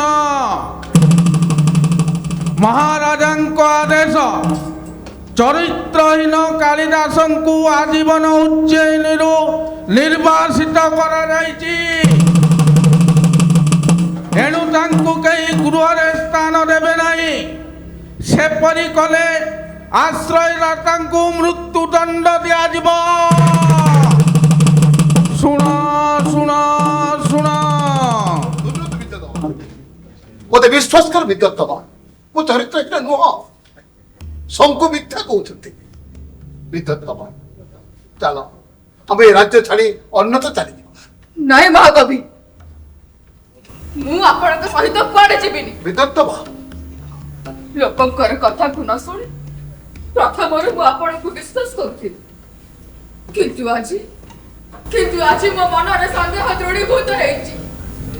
ସତ ବାରଣ କରିବା ସତ୍ତ୍ୱେ ବି ଆପଣ କାହିଁକି ଜଣେ ଉପଜୀବୀର ଗୃହକୁ ବାରମ୍ବାର ଯାଉଥିଲେ?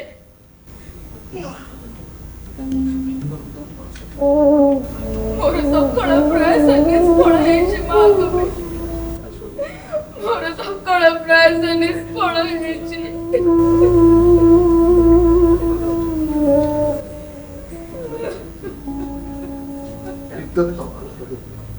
କେବଳ ପତ୍ନୀ ହିଁ ପତିର ଚରିତ୍ରବତ୍ତାର ପ୍ରମାଣପତ୍ର ଦେଇଥାଏ।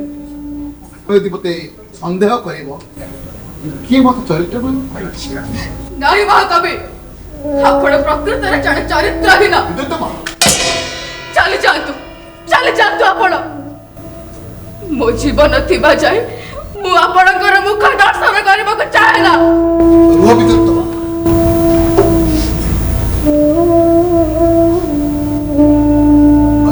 निर्देश पालन करी मु निश्चित ए राज्य चली हेले मोर संदेह यह हुए तो तुम सहित मोर शेष साक्षात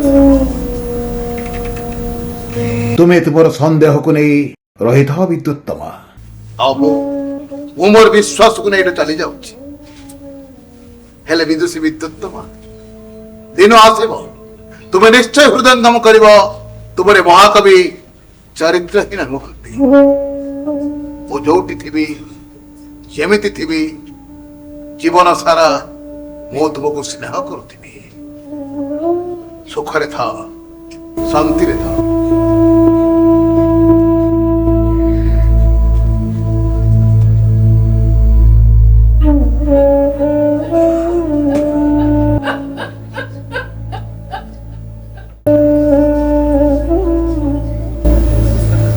विधिर विधान बड़ विचित्र पंडित से निष्ठुर विधिर निर्देश रे कालिदास उज्जयिनी जाई रामगिरी पर्वत रे वास करे कवि जंत्रणा जर्जरित हेले तांको लेखनी चलचंचल हे उठे तेणु तांको लेखनी निःसृत होईछि कश्चित कांता विरह गुरुडा स्वाधिकार प्रमत्त शापे नष्टम गमित महिमा वर्ष भोग्येण भर्तु चक्षुश्चक्रिये जनकतनया स्नान पुण्यकेषु स्निग्ध छाया तरुषु वसति रामगिज्जाश्रमे मेघदूतम प्रथम श्लोक रे से निजको जड़े अभिशप्त यक्ष भाव रे अभिहित करिछन्ति रामगिरी पर्वत रे वास मेघ हातरे पत्नी को निकट को चित्र पठेबार उपस्थापना करिछन्ति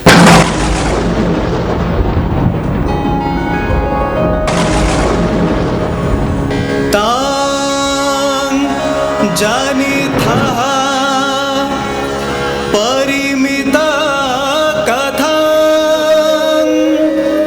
जीवितं मे द्वितीयं दूरीभूते मयि सहचरे चक्रबाकी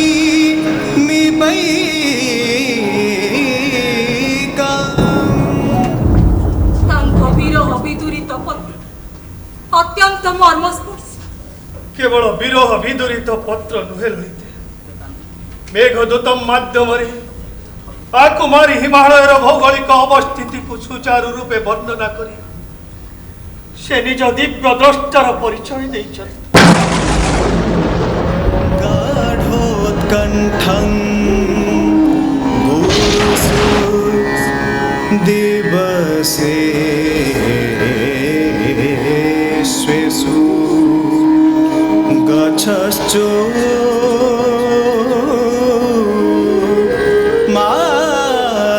माळं जातं मध्ये शिशिर माथितं पद्मिनी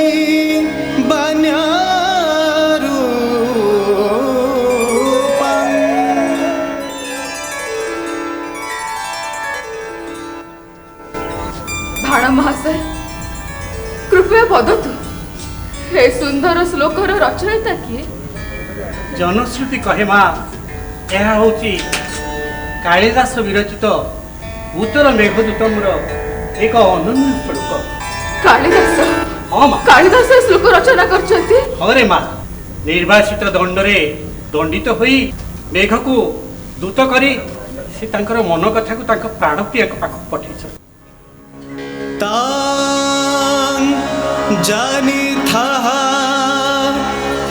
परिमित कथा जीवितं मे द्वितीयं दूरीभूते मयि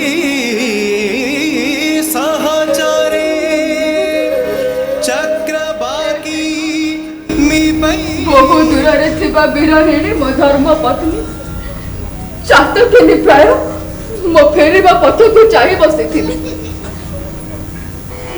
ଭାଷିଣୀ ମୋ ଧର୍ମ ପତ୍ନୀ ମୋ ଜୀବନ ବୋଲି ଜାଣ ଅସହ୍ୟ ବିରହ ବେଦନାରେ ମୋ ଧର୍ମ ପତ୍ନୀ ଶିଶିର ପାତରେ କମଳରେ ମଳିନ ବଦନା ଯାଇଥିଲେ।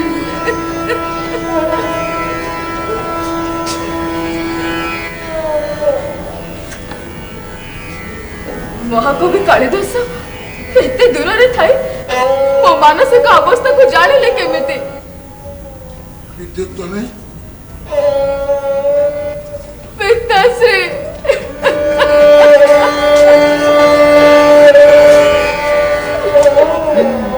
ଯୋଉ କାଳିଦାସ ନାଟକ ଅଭିଜ୍ଞାନ ଶକୁନ୍ତଳରେ ନାରୀ ମାନଙ୍କ ହୃଦୟକୁ ପ୍ରକାଶ କରିଛନ୍ତି ସେ ରାଜା ଦୁଷ୍ୟନ୍ତ ହୋଇ ଏତେ କଷ୍ଟ ଦେବେ ମୁଁ ଜମା ସହିପାରୁନି। ବିଜୟତମା ଚାଲ ଅବନ୍ତୀ ରାଜାକୁ ଫେରି ଚାଲ ମୁଁ ତୁମ କଷ୍ଟ ଜମା ସହିପାରୁନି। ନାଇଁ ପିତାଶ୍ରୀ ନାଇଁ ମହାକବିଙ୍କର କାବ୍ୟ କବିତା ପଢି ଆଉ ପଣ୍ଡିତ ବରରୁଚିଙ୍କ ମୁଖରୁ ତାଙ୍କ ବିଷୟରେ ଅନେକ କିଛି ଜାଣିଲା ପରେ ମୁଁ ଏଇ ସିଦ୍ଧାନ୍ତରେ ଉପନୀତ ହେଇଛି ବରଂ ମୋ କାଳିଦାସଙ୍କୁ ଭୁଲ ବୁଝିଛି। ହେଲେ କାଳିଦାସ ମୋ ପ୍ରତି ଅନ୍ୟାୟ କରିନାହାନ୍ତି ପିତାଶ୍ରୀ। ଆଉ କେତେ ଦିନ ତୁ ଏମିତି ଦୁଃଖ ଯନ୍ତ୍ରଣାରେ ଜର୍ଜରିତ ହେଉଥିବ। ମୁଁ ସିଦ୍ଧାନ୍ତ ନେଇଛି ସନ୍ଧ୍ୟା ସବ୍ରତ ମନୋମନ କରିବା ପୂର୍ବରୁ ଅବନ୍ତୀ ରାଜାକୁ ତମ ହସ୍ତରେ ଅର୍ପଣ କରିଦେଇଛି। ନାଇଁ ପିତାଶ୍ରୀ ମୁଁ ଆଉ ପିତୃଗୃହକୁ ପ୍ରତ୍ୟାବର୍ତ୍ତନ କରିପାରିବି।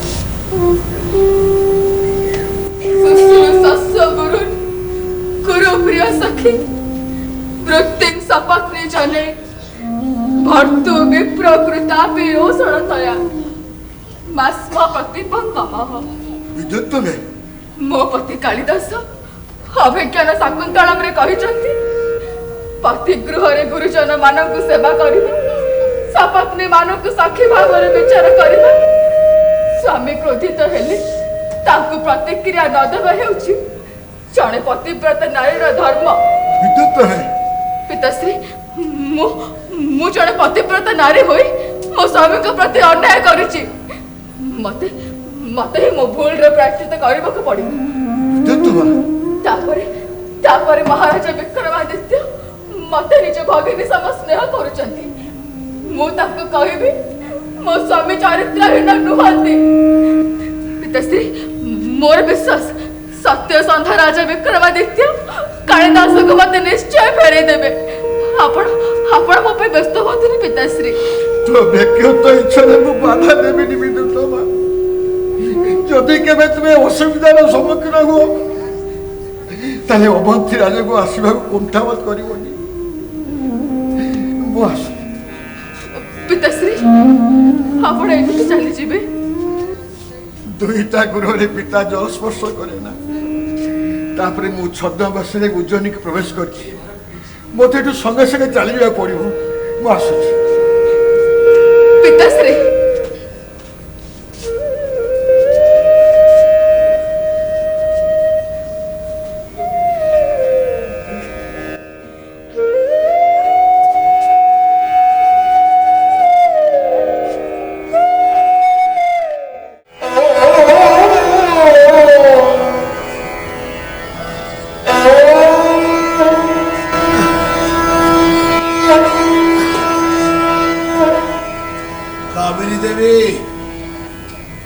कामिनी देवी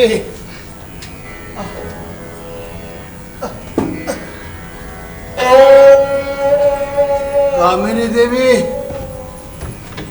कामिनी महाकवि कालिदास आपण अकस्मात मो गृहरे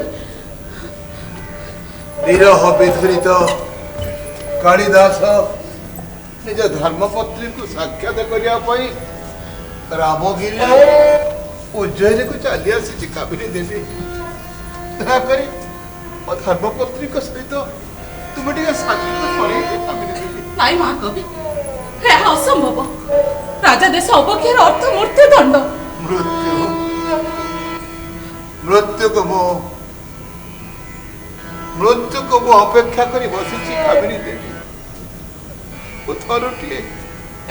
थरुटिए मो धर्मपत्नी को साक्षात करी हस्तरे मेघदूतम खंड काव्य को अर्पण करी कामिनी देवी दयाकरी मो धर्मपत्नी साक्षात करई दियो नाई महात्मा हे असंभव राजकुमारी विद्युतमा राजा विक्रमादित्य को आश्रिता आपण ताको साक्षात करि परिबेनी आपण यथा शीघ्र एडु चली जांतु महाकवि चली जांतु तार अर्थ मो जीवन शेष इच्छा मध्य अपूर्व रही भगवतु वो चली जाऊँ कामिनी देवी वो चली जाऊँ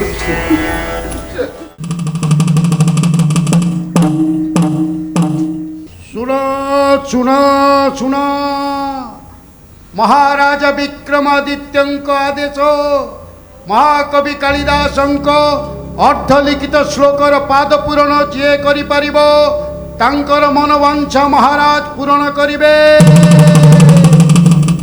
श्लोकर प्रथमांश हेला पाळे तव मुखम्बुजे दृश्यमिंदिवर दृश्य। महाकवि रोतो महाकवि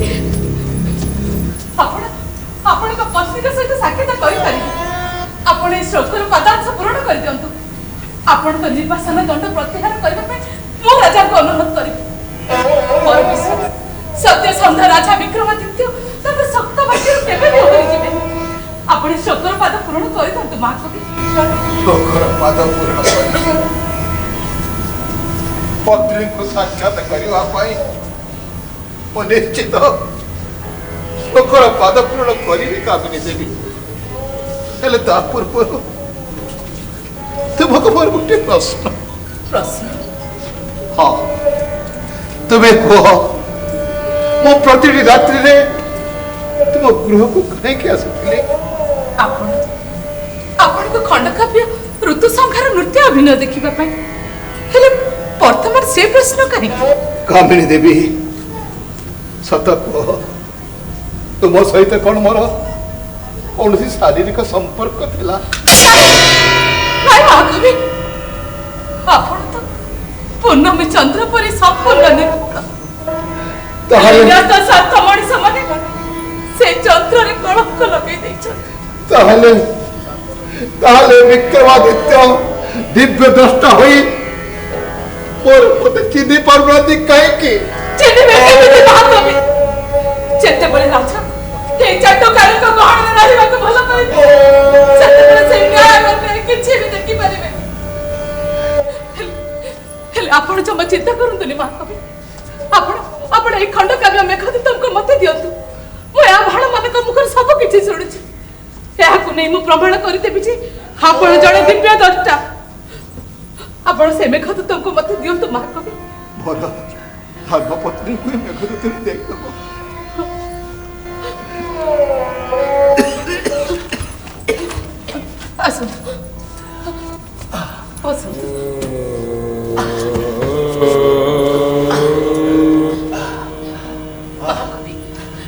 आपण श्लोकर पाद पूर्ण करि दियंतु महाकवि बाळे तम विकाम्बुजी दृश्यमिंदिवर दृश्यम कमले कमलोत्पत्ति श्रूयते न दृश्यते धन्य महाकवि मु आपण को कथा दोछि मु आपण को सम्मान को फेरे आनी राजा को कहि ए हे उज्जैन राजा सभा रे आपण श्रेष्ठ पंडित मान्यता प्रदान करिवि आपण ए विश्राम नियंतु मु आपण पई औषधि और सु संवाद नि शीघ्र फेरी आसीबि आसुछि महाकवि कामिनी देवी मोरे उज्जैन राजा आवश्यकता नहीं थरुटिए धर्मपत्नी को साक्षात करिबे निश्चय साक्षात करिबे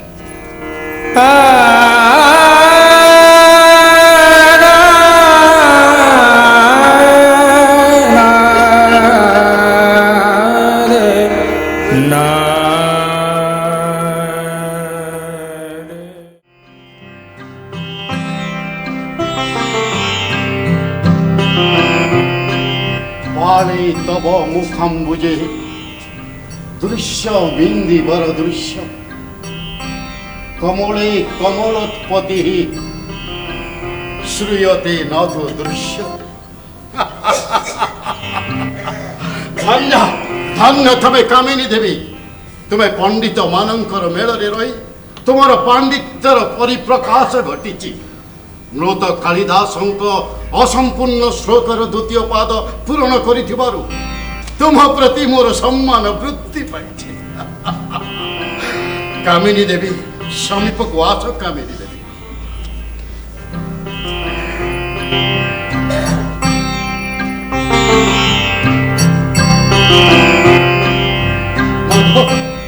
मागो कामिनी देवी जहा मागुछ मागो मोर निजस्व किसी आवश्यकता नहीं महाराज मोर केवल दुईटी प्रार्थना हाँ महाराज बद प्रथम आपण कालिदास एक खंड काव्य मेघदूतम को ग्रहण करो मेघदूतम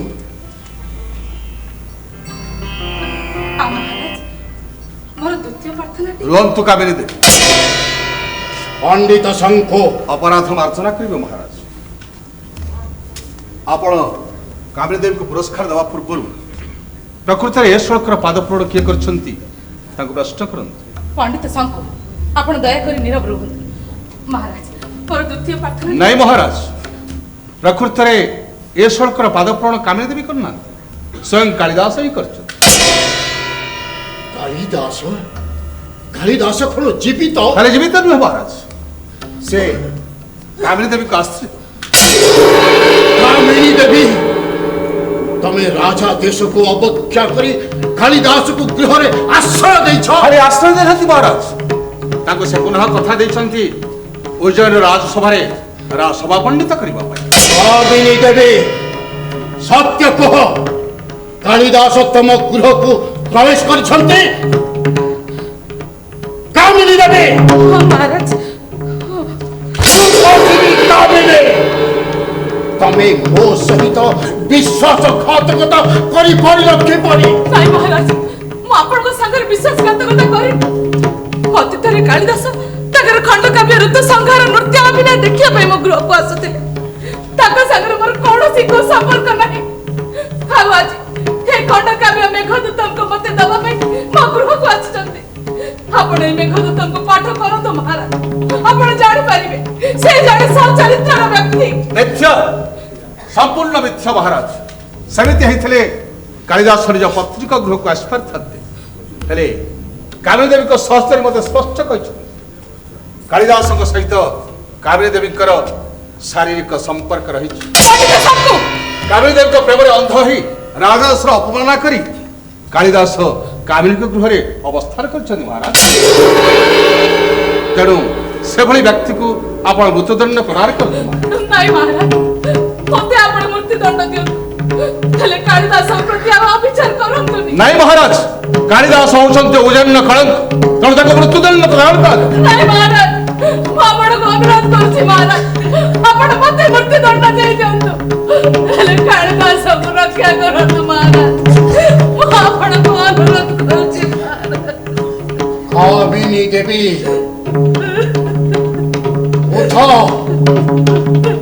ओठा कहूचे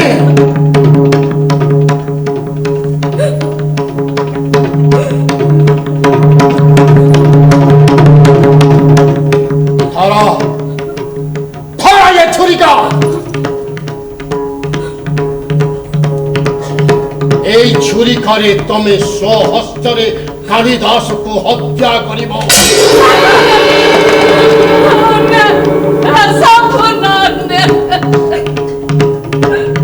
मोर आदेश को अवज्ञा कले मोर सैन्य माने कालिदासंक सहित तांकर समस्त काव्य कविता को जाली पड़ी निश्चिन्न कर देबे कालिदासर अस्तित्व ये समाजर सबुदिन पाई लोप पाई दिबो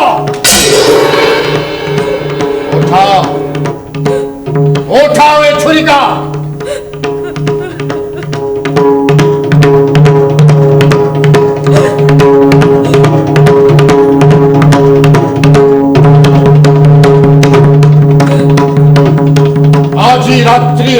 ଅବସାନ ପୂର୍ବରୁ ମୋ କାଳିଦାସର ମୃତ୍ୟୁ ସମ୍ବାଦ ଶୁଣିବାକୁ ଚାହେଁ।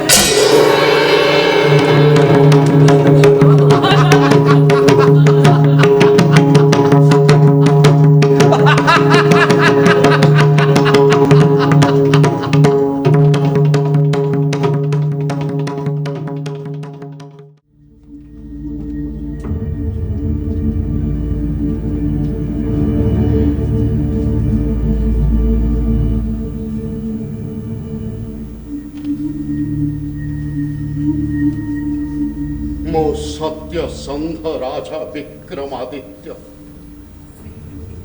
ଆଜି ଯାଏ ମୁଁ ଅନ୍ୟାୟକୁ ବରଦାସ୍ତ କରି ନାହିଁ। 30 ବର୍ଷ ଶାସନ କାଳ ମଧ୍ୟରେ ମୁଁ କୌଣସି ଅନ୍ୟାୟର ପଦକ୍ଷେପ ନେଇ ନାହିଁ। ହେଲେ କାଳିଦାସଙ୍କର ଖଣ୍ଡକାବ୍ୟ ପଠନ କଲା ପରେ ମୋର ମନ କହୁଛି ମୁଁ ଆଜି ଅନ୍ୟାୟର ଆଦେଶ ଦେଇଛି। মহারাজ তবে সত্য কৌচ পণ্ডিত শঙ্কু কালিদাস জনে দুশ্চরিত্র ব্যক্তিত্ব। ମୁଁ ଏକା କହୁନି ମହାରାଜ, ସବୁ ରାଜାଙ୍କ ମୁହଁରେ ଗୋଟିଏ କଥା, କାଳିଦାସ ହେଉଛନ୍ତି ନଷ୍ଟ ଚରିତ୍ର ବ୍ୟକ୍ତି। ନାଇଁ ମହାରାଜ, এই ପଣ୍ଡିତ ଶଙ୍କୁ ମିଥ୍ୟା କହୁଛନ୍ତି। ବିଦୁଷୀ ବିଦ୍ୱତ୍ତମା କ୍ଷମା କରିବେ ମହାରାଜ, ମୁଁ କାଳିଦାସଙ୍କ ପତ୍ନୀ ଆଜି ଦୃଢ କଣ୍ଠରେ କହିବି ମୋ ସ୍ୱାମୀ ଚରିତ୍ରହୀନ ନୁହନ୍ତି ମହାରାଜ। ସେ ହେଉଛନ୍ତି ଅତି ସରଳ ନିଷ୍ପାପ ଯବକାଜ ପରି ସ୍ୱଚ୍ଛ ଚରିତ୍ରର ବ୍ୟକ୍ତିତ୍ୱ। ହଁ ମହାରାଜ, କାଳିଦାସ ପ୍ରଥମେ ମହାମୂର୍ଖ ଆଉ ଦରିଦ୍ର ଥିଲେ। ଏଇ ପଣ୍ଡିତ ଶଙ୍କୁ ତାଙ୍କ ନିଜ ଅପମାନର ପ୍ରତିଶୋଧ ନେବା ପାଇଁ କାଳିଦାସଙ୍କୁ ପଣ୍ଡିତ ସଜାଇ ବିଦ୍ୱତ୍ତମାଙ୍କ ସହିତ ବିବାହ କରାଇଲେ। ହେଲେ ସେତିକିରେ ତାଙ୍କ ମନ ବୁଝିଲା ନାହିଁ ଯେ ବିଦ୍ୱତ୍ତମାଙ୍କ ଠାରୁ କାଳିଦାସଙ୍କୁ ଦୂରେଇ ଦେବା ପାଇଁ ଆପଣଙ୍କ ନିକଟରେ ମିଥ୍ୟା ଅଭିଯୋଗ କଲେ। ମହାରାଜ, ବାସ୍ତବରେ କାଳିଦାସ ହେଉଛନ୍ତି ଗଙ୍ଗା ଜଳ ପରି ପବିତ୍ର ମହାରାଜ। ସେ ଆମ ଦେଶର ଗର୍ବ ଆଉ ଗୌରବ। ତାଙ୍କୁ ରକ୍ଷା କରନ୍ତୁ ମହାରାଜ, ତାଙ୍କୁ ରକ୍ଷା କରନ୍ତୁ। ପଣ୍ଡିତ ଶଙ୍କୁ କ୍ଷମା କରିବ ମହାରାଜ, ପଣ୍ଡିତ ବରୌଷି ସତ୍ୟ କହୁଛନ୍ତି। ଏତେଦିନ ପରେ ରାଜକୁମାରୀ ବିଦ୍ୱତ୍ତମାଙ୍କଠୁ ଅପମାନର ପ୍ରତିଶୋଧ ନେବା ପାଇଁ ମୁଁ ସକ୍ଷମ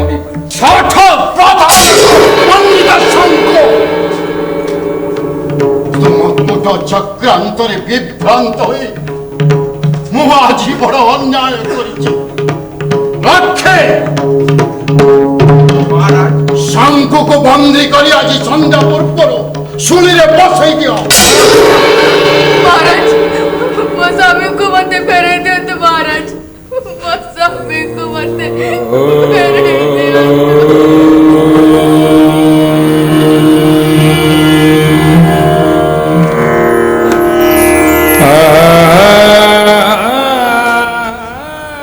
ଆପଣ ବ୍ୟସ୍ତ ହୁଅନ୍ତୁ ନାହିଁ ଭଗ୍ନୀ ବିଦ୍ୱତ୍ତମା।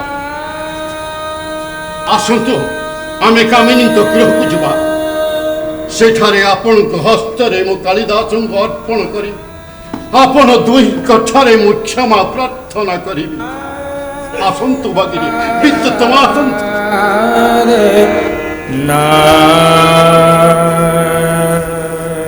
ମୁଁ କହିଥିଲି ନା, କୌଣସି କୁକର୍ମ କରିବା ଆଗରୁ ତା ପରିଣାମ ସମ୍ପର୍କରେ ଚିନ୍ତା କର।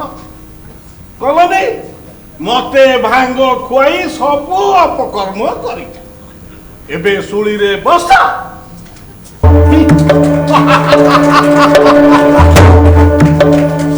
ମହାମାରୀ ଚାଣକ୍ୟ ନିଜ ଅପମାନର ପ୍ରତିଶୋଧ ନେବା ପାଇଁ ନନ୍ଦ ବଂଶ ଧ୍ୱଂସ କରେ। ମୁଁ ପଣ୍ଡିତ ଶଙ୍କୁ ରାଜକୁମାରୀ ବିଦ୍ୱତ୍ତମାକୁ ବୈଧବ୍ୟ ବେଶ ଦେଖି ମୁଁ ଆତ୍ମସନ୍ତୋଷ ଲାଭ କରିବି। ଚୁପ୍! ଶୁଳିରେ ବସିବୁ, ସେଇଠି ଆତ୍ମସନ୍ତୋଷ ଲାଭ କରିବୁ।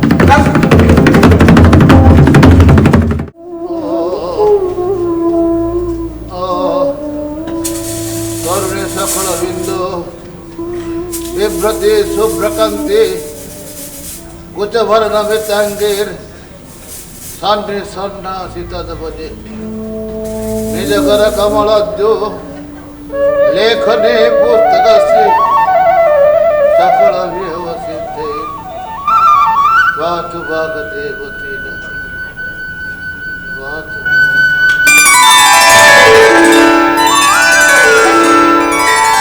उठ बस्छ तू पुरा तम फेरिबा बाटको चाहि रहिछि आस मो कोडको फेरि आस बस्छ मो कोडको फेरि आस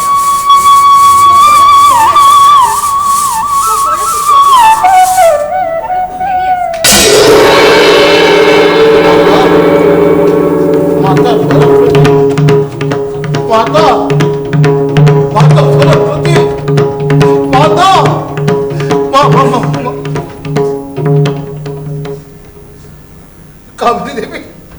कामिनी देवी मोर विश्वास निश्चित भाव राजा शोक शुणिला मत मो पत्नी सहित साक्षात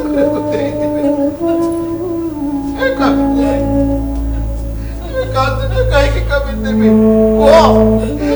वो कामिनी देवी हे कामिनी देवी वो तुमको कथा दूची वो धर्म पत्नी को नहीं वो ग्राम को चले जीवी और एक दिन नहीं गला वो माँ को देखी तुम्हें जानी न कामिनी देवी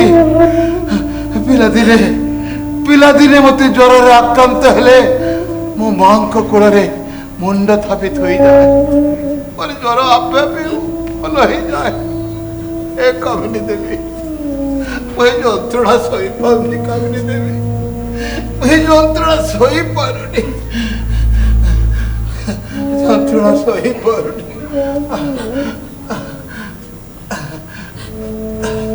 मु तुमको संतुलन मुक्त करदेवी महाकवि भाविन्य मु तुमर माँ माँ हो कामिनी देवी अनेक समय रे तुम भितरे मो माँ को देखी ए माँ अनेक दिन है मैं शांति रे टिके सोई पारे मत टिके शांति रे सोई दो माँ मत टिके शांति रे तुम गुण रे सोई दिया सोई हस हस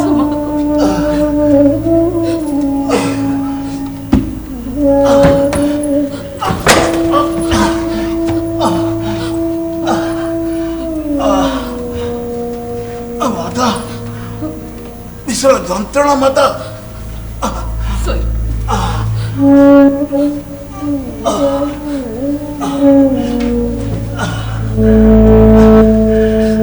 शांति शांति माता शांति महाकवि वो माता जदि किए तुमको तुम जीवन आ काव्य मध्य गोटे बाछा तमें क्या बाछब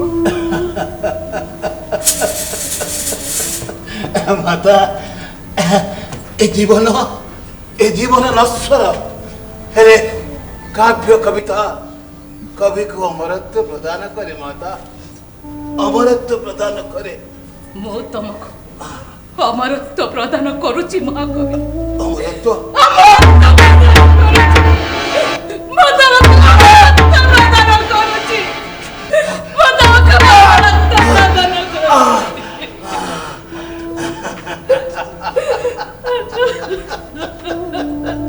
माता जीवन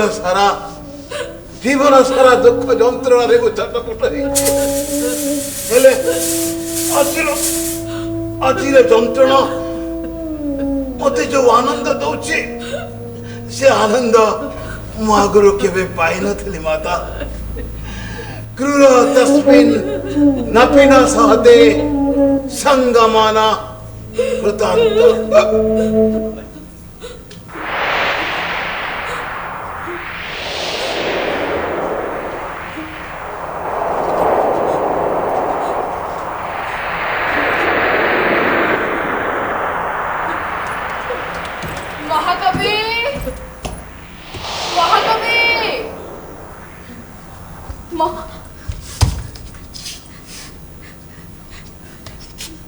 महाकवि मते मते क्षमा कर दियंतु महाकवि मु आपण को कदापि संदेह करिबिनी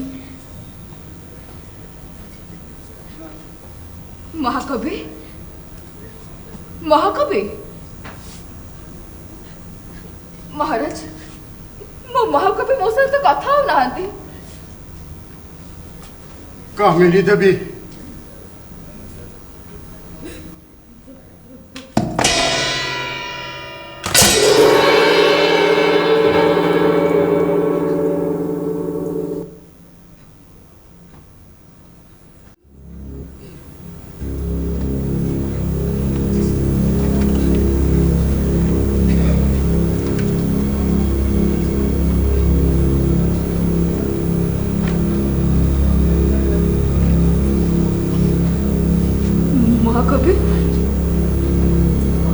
महाकवि महाकवि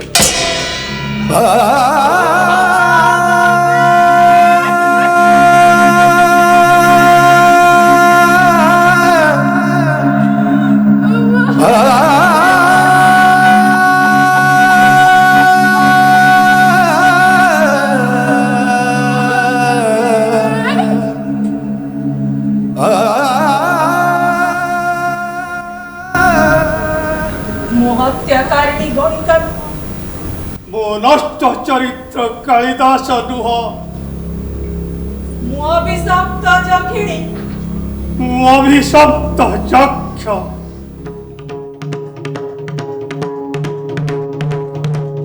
काव्य जगति महाकवि कालिदासः विश्ववंदनीय।